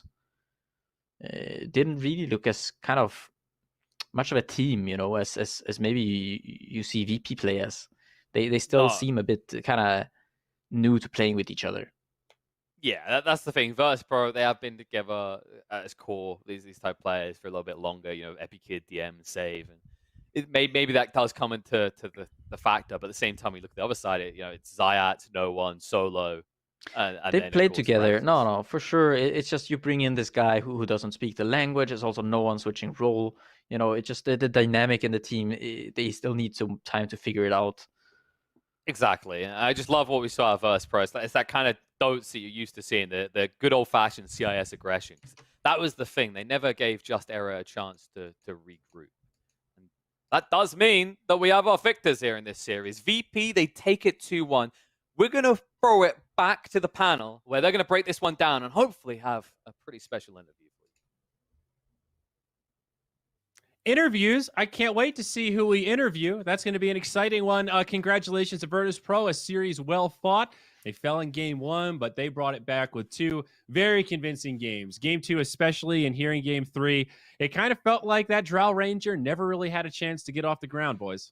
Oh yeah, she had a rough time, and I don't know if anyone else noticed, but that's first thing that I did is Drow Ranger with the Hand of Midas. I don't remember last time I've seen this item being picked up by the hero. I feel like you're missing on quite a lot on momentum thing where like they got the first stages. Like you want to be snowballing from that. Midas is not that item. Like if you compare like Midas to Dragonlance, like how much damage you get, how much tankiness, like the attack range, something that could change things quite a lot in those team fights. But you know, I gotta say, not a big fan. And Ramses, he was really out of position. He got caught so many times in that game.